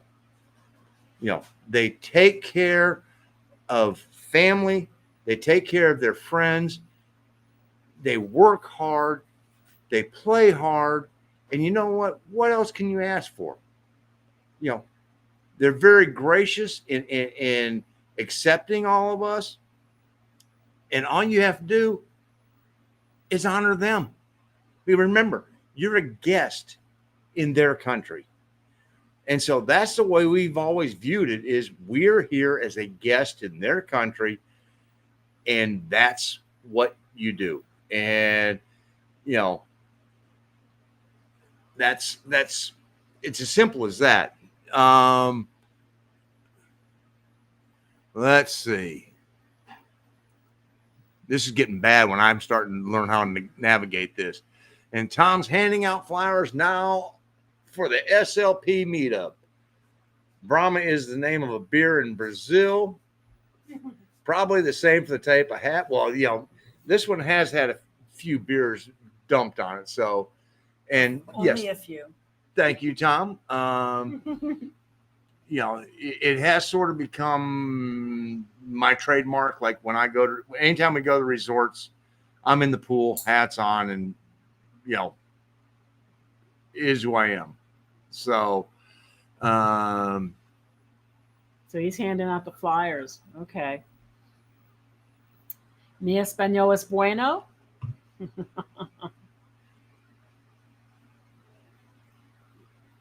Mi español es muy malo. Necesito más practicar para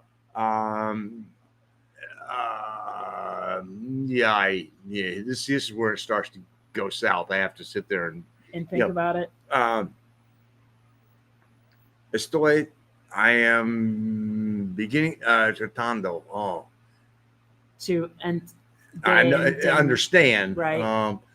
But yeah, it's and I'll be working on it again a little bit here later when we're at Sanctuary. But folks, learning Spanish, first of all, it endears you so much to the people here.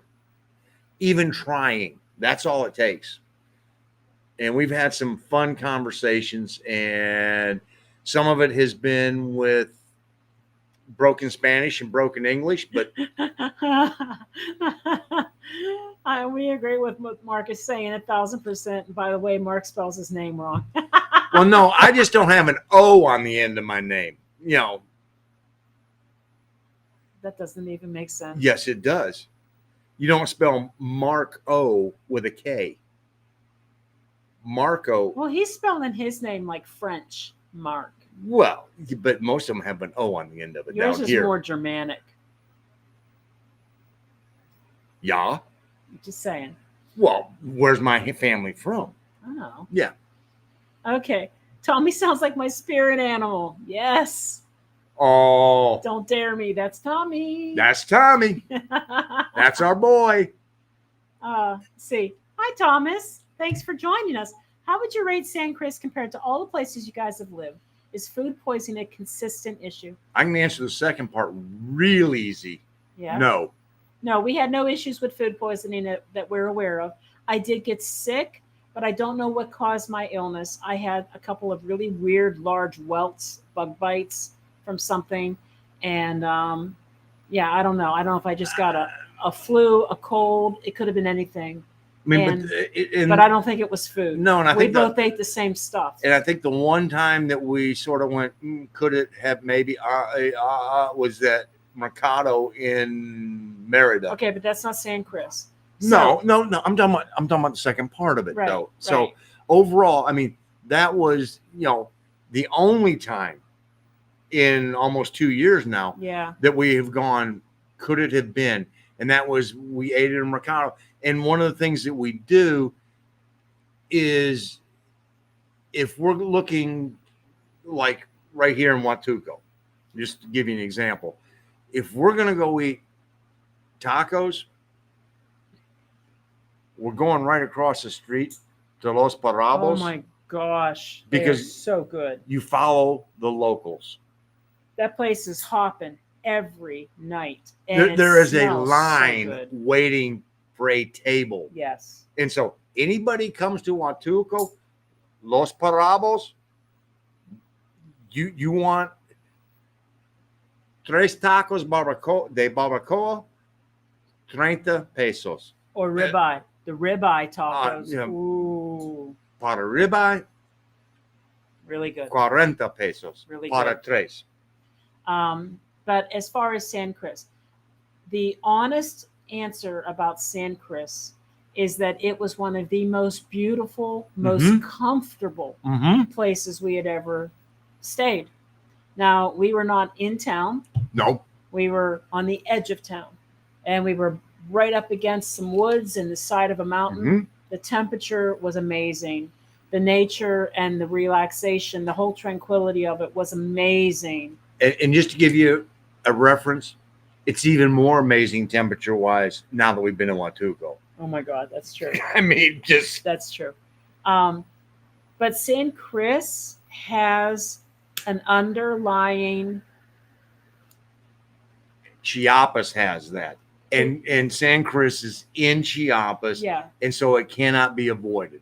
Yeah, there's cartel activity, and there's social / political unrest, demonstrations, road blockages will occur. It doesn't seem to be super violent. So I'm not going to say that I fear for my life or anything. No, it's just a matter of convenience. If I've got to get to an airport and they've got the carretera blocked because they're protesting something about the government that day, and I'm missing my flight, or I have to pay somebody some pesos to get through. I mean, you never know when it's going to happen, and you never know. Well, and again, that's not just Chiapas. Right. We met some subscribers here in Huatulco who came down. They flew into Oaxaca, were coming down, and took the new carretera, and they got right by the Huatulco airport, and there was a protest going on. And they literally had, fortunately, Bill speaks very, very good Spanish, growing up in Texas on a ranch with Mexican workers on the ranch. Yep. As he says, he doesn't speak Spanish, he speaks Mexican. And so he was able to talk to the cab driver, and the cab driver went over and talked to the people. And they were like, no, we're not letting the cab through. But they took their baggage out of the cab, walked across the protest line, and they actually called a cab and picked them up on the other side. So they weren't letting anybody go through, but they were letting people walk through. So it's sort of one of those where you just sort of go, okay. They're doing it to make a point. Yeah. They weren't doing it to inflict harm on people. Right. But at the same time, the National Guard is standing post at a Walmart rather ominously one day, and the Well, the Mercado had 2 murders in the last 2 years. So I mean, you look at a U.S. city and you're going, no, I know. Really? 2 shootings? I mean, we never felt unsafe in San No. Cristobal, and I think San Cristobal is a gorgeous, beautiful place. It is. But I can't see us living there simply because you never know when these interruptions are going to happen. And when we were in Tuxtla, or not right after we left Tuxtla, there was a blockade of the Pemex gas stations by a teachers group. Yeah. Yeah. I mean, and multiple. Fortunately, you could get gas if you went to a different station, but they were protesting against what their wages were from the Mexican government, and Pemex is run by the Mexican government. And so it was like, okay, we're going to block the pumps. And so, you had to go basically and get it from an alternate source. It's just those things pop up pretty frequently. They are pretty frequent. And I think the day after we left, the toll road, the booth at the toll road, the paid carretera was blocked for something else. And folks, the only way, if they're not going to let you through, will be drive all the way back up to San Miguel or San Cristobal, and then take the Libre Carretera, which is about a 2.5 hour drive to Tuxtla. So it's, inconvenient. Yes. That's all. Otherwise, I mean, we don't want to say bad things about San Cris. No. Because I thought San Cris was just so relaxing, and it's so beautiful. And the streets are lovely. The Sumadero Canyon. Will we go back to that particular, Airbnb? Yeah. Oh, hell yes. Yeah, we would go back to visit. I would go back there just to sit on that front porch and just. Yeah. It was a very enjoyable stay. I mean, you want to go into town? No, I'm good right here. Yeah. I mean, that literally was, okay, well, that's the conversation for that last hour. Okay, we're good. It was that enjoyable to sort of just chill. I'm trying, but I can't imagine how bad it sounds to someone who lives in the coast. Doesn't matter. It really doesn't matter, because you know what they do here is the effort. That's what they hear is the effort. And they appreciate the fact that you are trying. And that's it. So. And regarding Montezuma's revenge, did you two just deal with it or try your best to avoid it? Well, we did deal with it, I think, twice, where the two of us had something. It was that one time in Merida. Then we thought it was possibly from the Mercado. Could have been. We don't know for sure. I don't know. I don't know what got me in Merida. I think we had something in Valladolid too, but short-lived. All I can tell you is the one thing you do not want to do. You do not want to get sick, as in having to throw up in a Mexican porta potty. Oh, porta potty. Yeah, that's pretty gross. He's done that. He's done that for El Grito, the night of El Grito in Merida. Yeah, he was sick. That was like, I'm gonna have to go back to the house. Yeah. And then I ended up walking home after at El Grito that night, feeling perfectly safe doing so. Treda is your friend. It's like an anti-diarrhea medication. Yep. It really does help. It's kind of like taking Imodium. But we really have not dealt with. We haven't had that much. We really haven't had that much. Now, I get IBS, so I have ups and downs with stuff like that anyway, just by myself. Part of that also could be that maybe we do try to avoid it. I mean, Well, now she is a whole lot more adventurous in what she eats yeah, than I am. yeah, I am. You know, I mean, I'm a meat and potatoes type of guy. And yes, we are eventually going to do a video on, okay, so you don't do spicy. How do you eat? I eat just fine. We are. Yeah.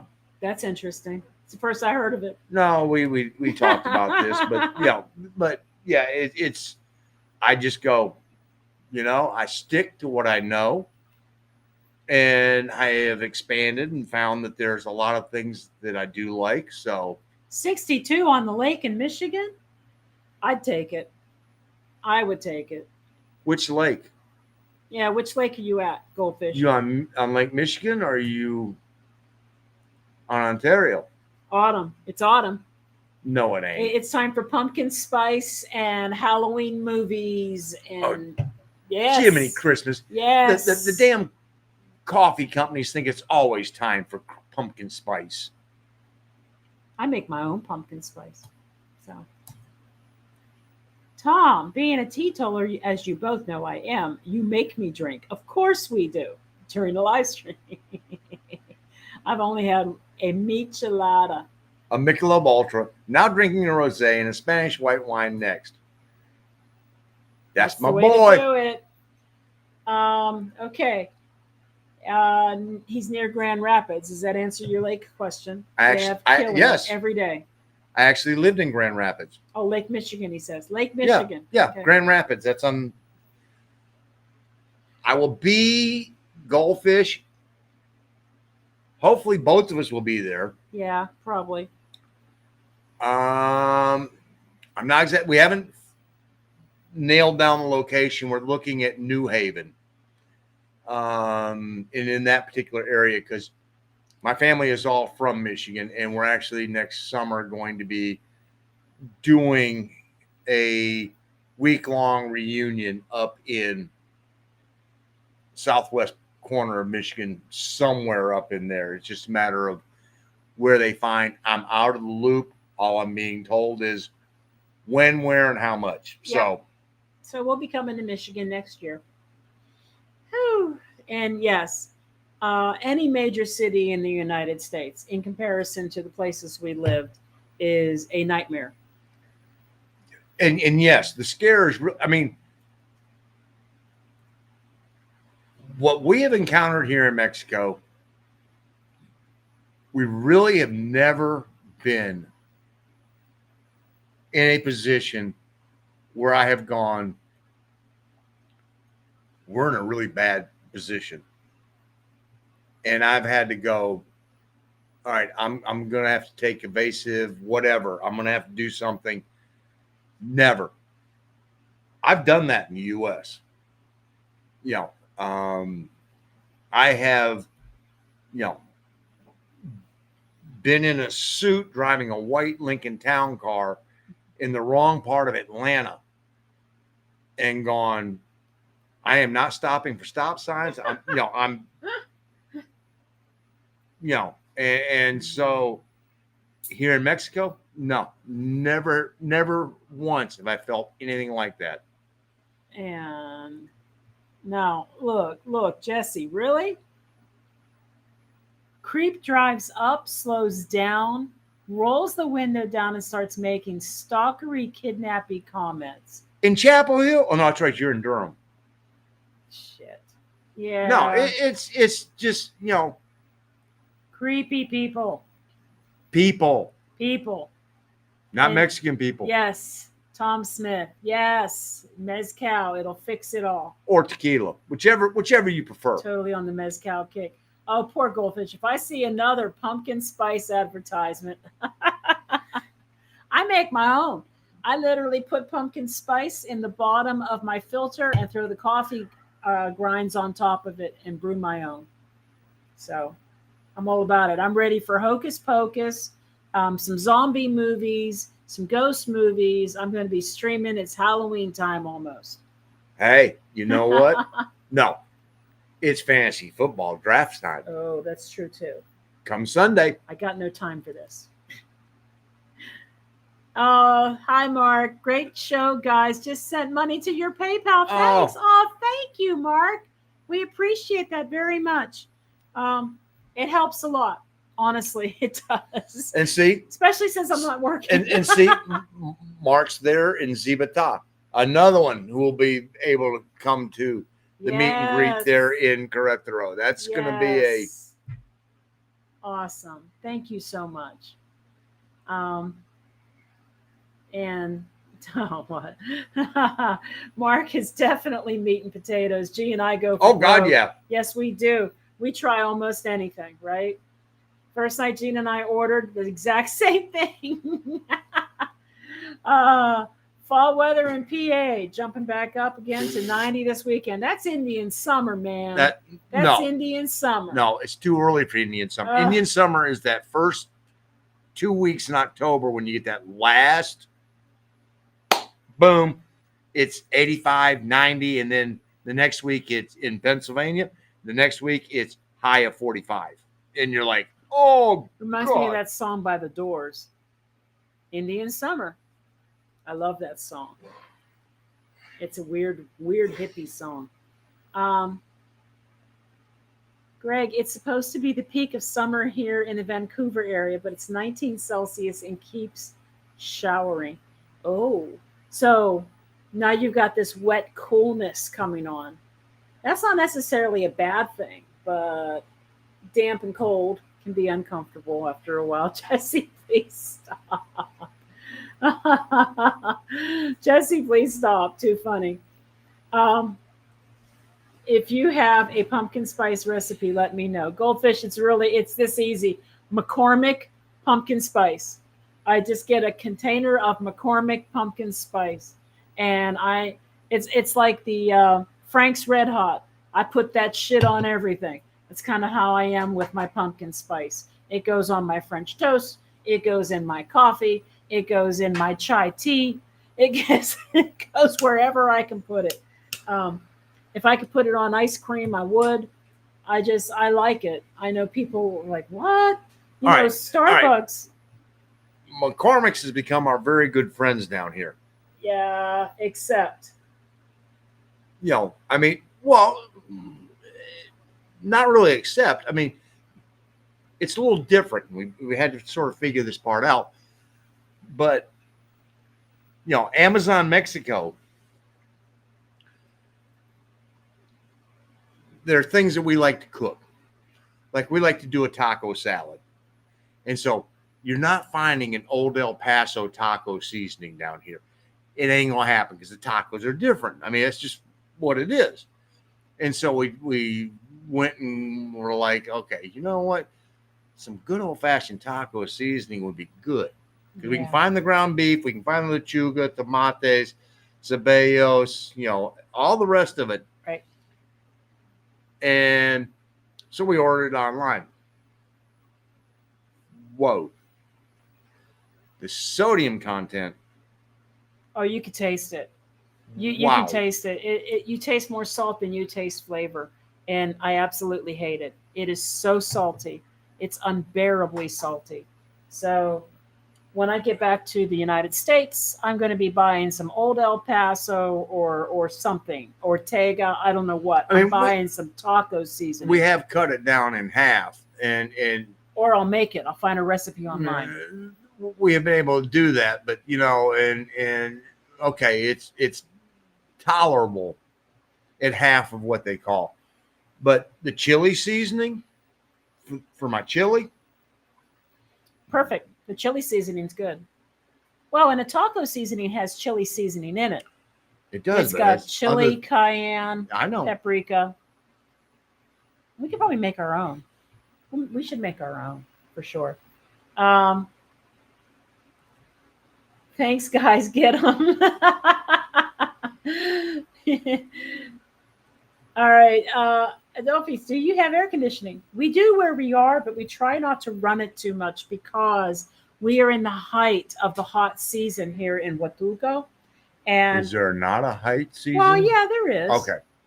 This is the worst of it. We're in the summer months of and we Huatulco. did that by design. And we did that by design so we could see how hot it really is here during its hottest time of the year.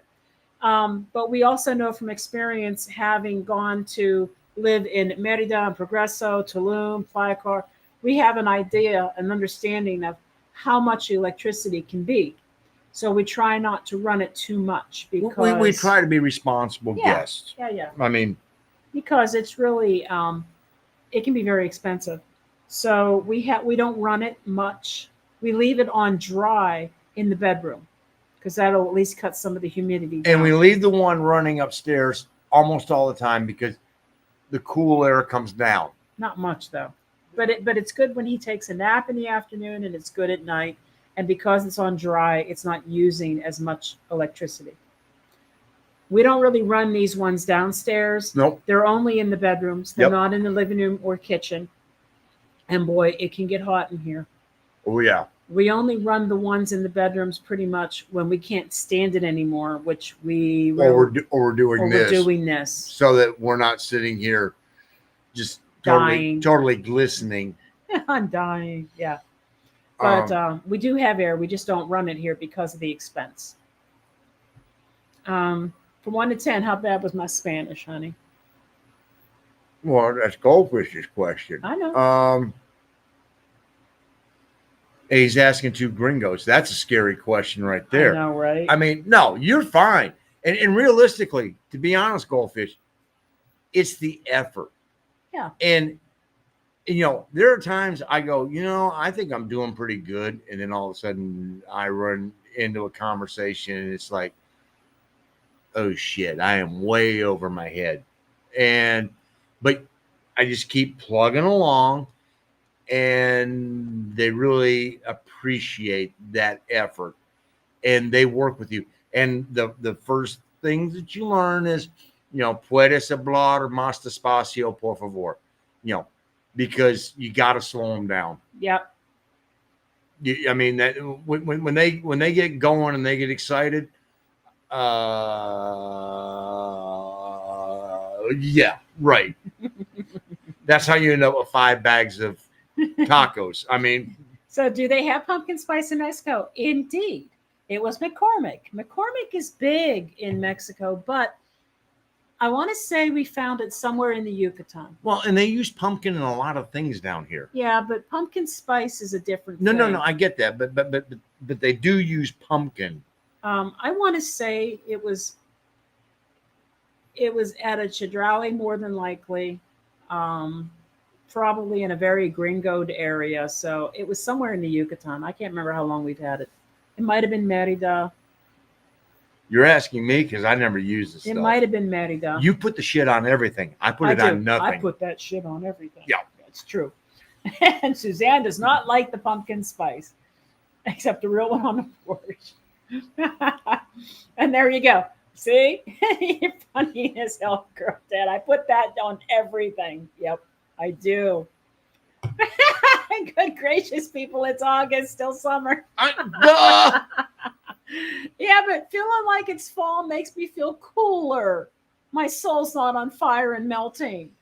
All we're hoping is that there is at least a 10-degree difference when we get to Oaxaca, because we have no air and we have no heat.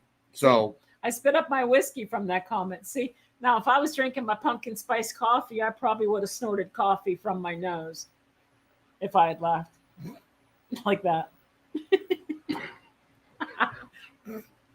Right?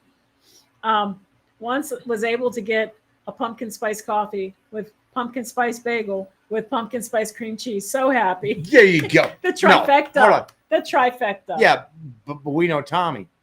He'd want a lime spice coffee with a lime spice bagel and a lime spice cream cheese, so he could put lime on top of everything. So I see. And Jesse, you are absolutely right. Make your own seasoning mixes. You know what? Since being here, I made my own cheese pierogies. And oh my gosh, they were so good. I ate those things for a month. I had a big bag of them frozen in the freezer. And every couple of days, I'd make 5 of them for lunch. Oh, with all the sauteed butter. I made my own ranch dressing. when we couldn't find any in the store for whatever reason. When we got the taco seasoning, I do mine with a salsa casera. She does hers with a ranch. And so she was like, really? I cannot find ranch dressing. And usually ranch is everywhere. But that day... We did find it at Santa Cruz. If I wanted to buy a half gallon. If we wanted to buy a half gallon of ranch dressing. They're like, for whatever reason that day, nobody had ranch, and yet somebody had blue cheese, which tends to be the hard one to find. So I was like, you know what? Let's buy this and this and this. I got crema and whatever, and I made my own ranch, and it came out great. I would probably cut back a little wee bit on the garlic, just a little. It would have been perfect. I'll make my own ranch again, and that'll be great. And so, yeah, I could make my own pumpkin spice if I could find all the spices in the pumpkin spice. I'm very seriously considering making our own taco seasoning because this McCormick taco seasoning is just way too salty. I can't. It's horrible. I got to keep playing with the doctoring it up to figure out how to. But you can't. That's just it. Well, no. I'm talking about cutting it down and then adding more of the chili or the cayenne or whatever. But we got to cut it down because of salt content. Hola, mi amigo. Hola, Winston. Oh, you didn't miss too much. Looking forward to seeing you soon. Yes. Winston's going to spend some time with us in Oaxaca. That'll be awesome. And his lovely wife, Terry. Yep. I can't wait to keep up with you too. I see it now. A beautiful lawn full of vegetables and not a care in the world. Bless you too. Someday. Who the hell's doing the lawn full of vegetables part though? Well, I mean, I would if I had a lawn to do it in. But in the Jardín, in the next place we're going to, we do have mango trees, banana trees, avocado, and something else. I can't remember. Pomegranate. Banana. Naranja. Yes. Yeah. So once you decide on an area where you might want to reside permanently, I highly recommend you settle outside the main hub. You are both beginning to speak Spanish with great proficiency. Gracias, Laura. Laura. I don't know if I'd say great proficiency. I'd say we're getting better. Yes, that I would agree. That I would agree with. And like I said, every time we think we're getting better, we run into something that just sort of slaps us down, and when we go, "Oh crap, we got a long way to go." But we're getting there. No, hey, we're making steps slower than I thought we would, but yeah. No, not slower than what I thought because we're old. We are old. We're so old. Can you tell how old we are? Yes, we have. We have been interviewed by Mariana Lang on her channel. It's one of her highest. Twice. Well, true. There was a live one day, and we had the worst, horrible, crappy internet. We were like maybe 5 megs down and 2 megs up. It was terrible. If that. It was so embarrassing because we were really hoping to have a great stream with her. But she then sent out her camera guy and did an interview, a regular interview with us when we were in San Miguel de Allende. And it has been one of her best performing videos. So, 120,000 views so far. Yeah, I'm really hoping that when we get back to Querétaro, we'll get to actually meet her in person. And Mariana has said that, she'd like to do a follow-up with us because what we're doing is so different from what most people do when they come to Mexico. And so somewhere along the line, there'll probably be a follow-up. Yep. Quick NFL tip for us gringos in Mexico that love the NFL ticket. DAZN NFL ticket here in Mexico. All games throughout the season streaming through DAZN, 6 payments, 500 pesos a month.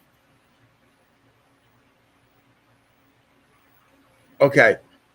I'm leaving this up to you. I know. I understand that. I have been using Stream East for Red Zone to get the NFL Red Zone. And this past weekend, the domain names for Stream East were seized by Homeland Security investigations. And so I was like, well, this is really going to suck, because I had this all figured out and this is going to work. Little did I realize that Stream East had been planning that this was probably going to occur. And so they have 400 different domain names already registered. And I have not yet, as of yet, I will find out hopefully sometime this weekend, been able to log on to one of their new ones, because using the Stream East, I was getting Red Zone for free. So we'll see how that all plays out. They're saying that there will not be interrupted, which tells me that the servers themselves are not within the U.S. because they aren't able to stop that. All they can do is seize the domain names, and you can't go there. We'll find out. I will let everybody know that if you're in Mexico and if this works, here you go. We're good. And they go, you know what? We know that every 2, 3, 4 years they're going to catch up with them. And they planned on this and went, okay, so they seized the names. We now go to. So in other words, boom. they're basically pirating. They're pirating. They're pirating. That's why this happened. Which brings to mind, there's a bunch of different expat TV style services that you can subscribe to.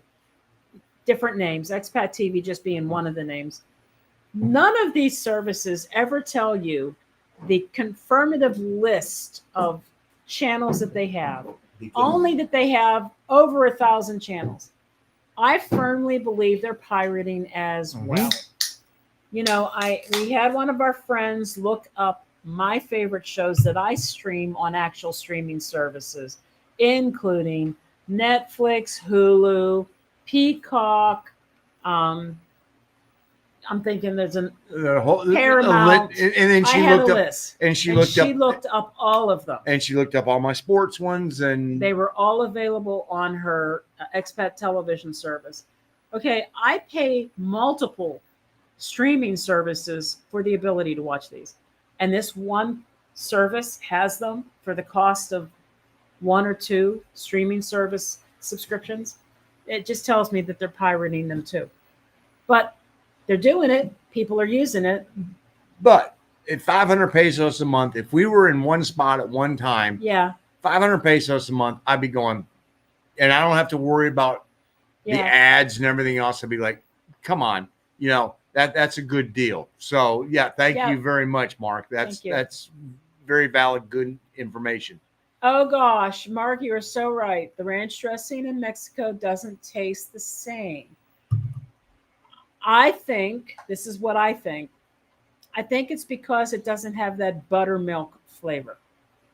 And when you buy crema in Mexico, it doesn't taste like sour cream. So what I do is I buy the thickest crema I can get, and I either add vinegar or lemon juice to it, not lime.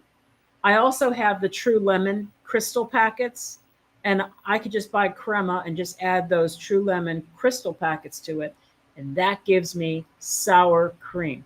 Now, when I made the ranch dressing that I made, it was basically cream and sour cream. Actually, it was buttermilk. It's supposed to be buttermilk and sour cream. So what I had to do is I actually added vinegar to the crema. That was my sour cream. And I added vinegar to the whipping cream. And that was my buttermilk. And I think that that's the key, Mark. I think is you have to make it sour. Either use lemon, if you can find it, or vinegar. And that makes the difference. And that's the interesting thing is that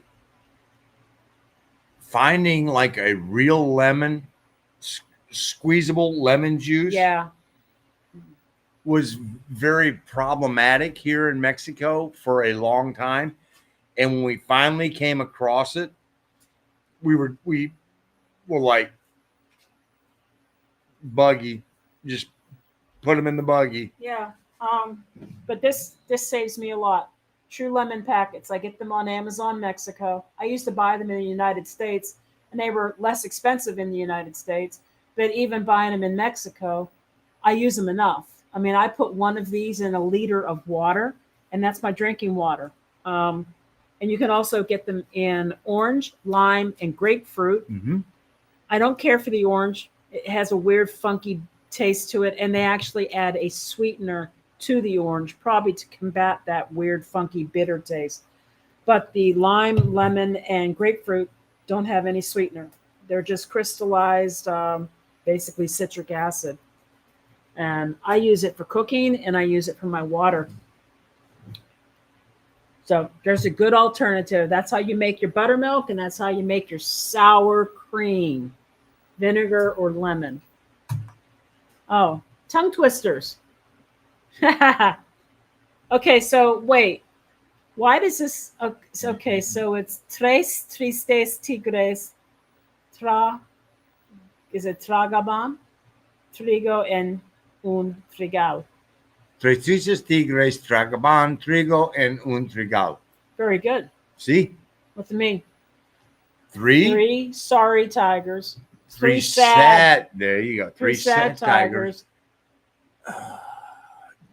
Tragaban would be were brought. I don't know. We're gonna sit here too long. Next. Next. Looking at the magnet of your dog on the fridge. Never told you I took a really old schnauzer, Gunter, toward the end of his life. He was a joy. Our boy was our boy. Our boy was so much our boy that I made him his own Facebook page and called him my son, and made my daughters his siblings. And he still has his own Facebook page. He that was he was our baby boy. Yep. He really was. Next, because we wound up buying some bottles of ranch and bringing them back to Mexico. You know, you got to do what you got to do. And like your tongue twister, 3 sad tigers swallowed wheat in a wheat field. Oh, all right. There you go. That's right. Okay. Yeah, trigo. That's what's on my flour when I buy flour bags. Trigo. Yes. Okay. Awesome. Oh, guys. Well, we are probably going to wrap this up because we got to go see Omar. Yeah. Hold on a minute. You got to suck it in, baby. All right. Hold on. Oh, my gosh. Oh, my gosh. I have no clue what's coming up next, but I know she's like whatever.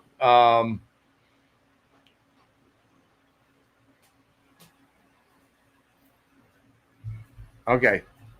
He knows what's coming now. I had to go get it. We are taking this to Omar. Ba-boom!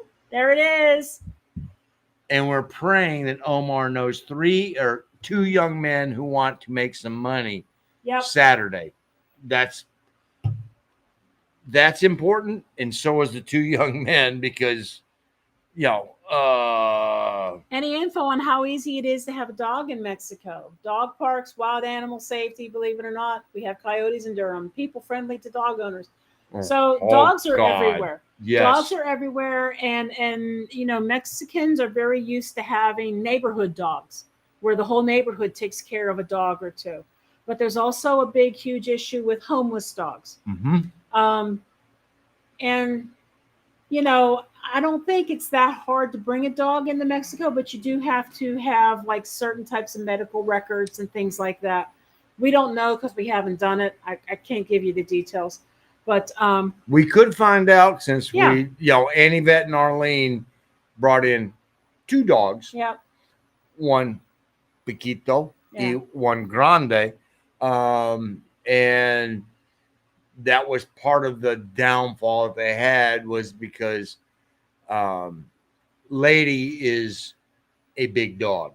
And so because of the size of Lady, they had to get a flight with Alaska Air from LAX into Guadalajara. And so, but no, dog owners, they're everywhere here in Mexico. I mean, people bring their pets all the time. yes. And they bring cats too. When you get into more exotic animals, I think you can't, or it's very hard.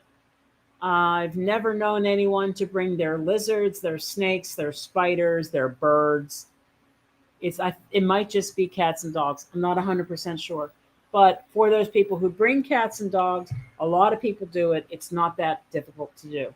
You just have to have the right paperwork or the right records in hand if they ask to see them. Yeah. So it can be done. And you know what? In veterinarian care, grooming services, all of that is so affordable. Very affordable, yeah. And it's easy to find. Yeah. You know, part of that is really just getting to know who works best for you. I mean, it's like any place else. It's like finding a primary care physician. You want to find the one that works best for you. But no, dog owners here, you will not stand out because you are just like everybody else. Oh, gosh. I hope this is not true, Suzanne, where they will make us pay to watch the Super Bowl, just like a pay-per-view fight. That would be awful. Of course, I like to watch them for the commercials. So, and that's why they will not. They will not change that because of the fact of what they get for the commercials. Be sure to check out the new U.S. rules if you're visiting and plan to take your dog back home. Yes, that's recently changed. Yeah. And again, I don't know the details because we don't pay attention because we don't have that situation and the work that personally affects us. But there have been new rules been put into place regarding, I think, vaccination records, I think is what it is. Yeah, the hard part is you know, doing the back and forth across the border. If you're coming down here to stay here and your pet is going to stay here, and if you leave, you find a kennel or somebody to take care of your dog. Mm-hmm. If you have to go back to the States, you're not going to have a problem. If you're talking about going back and forth across the border with your pet, yeah, that becomes a little more problematic. Oh, hey, Tom. No, you don't have to stop drinking. No. Thanks for the live streams. Don't forget 400 people, San Luis Potosí. We will not forget. Now you still, Tom, considering coming down to Oaxaca? You know, because we got room. And yes, we don't care, you know, old man walking around farting, burping, and scratching his ass. You know, that she's already seen that. You know. Hasta la bye-bye. I saw it on the beach in Zipolite. Oh. I saw a lot on that beach. Okay, guys, we're going to call it an end. Thank you so much for joining us tonight. I know this isn't one of our more exciting lives, but you know, we just wanted to pull this last one out before we head out of Huatulco and head into Oaxaca.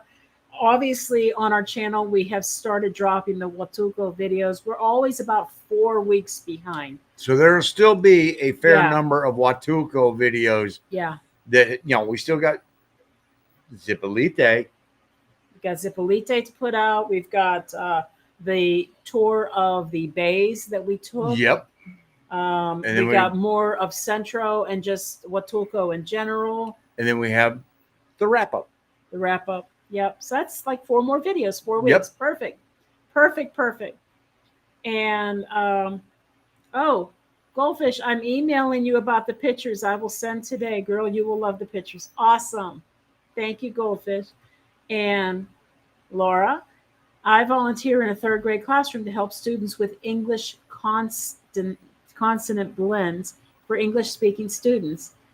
Tres Tristes Trigal was part of my elementary school. Cool. Very cool. Mark, quit talking about yourself farting and burping. Hey, it is what it is. We're going to have an awesome time in Oaxaca. Mhm. I have been looking forward. This was one of the primo spots that we were definitely going to hit when we started planning everything out. And all the other places were just dropped in to fill in between point A to point B. So Oaxaca is going to be a good one, definitely. Good night, guys. Thank you, Lena. Thank you.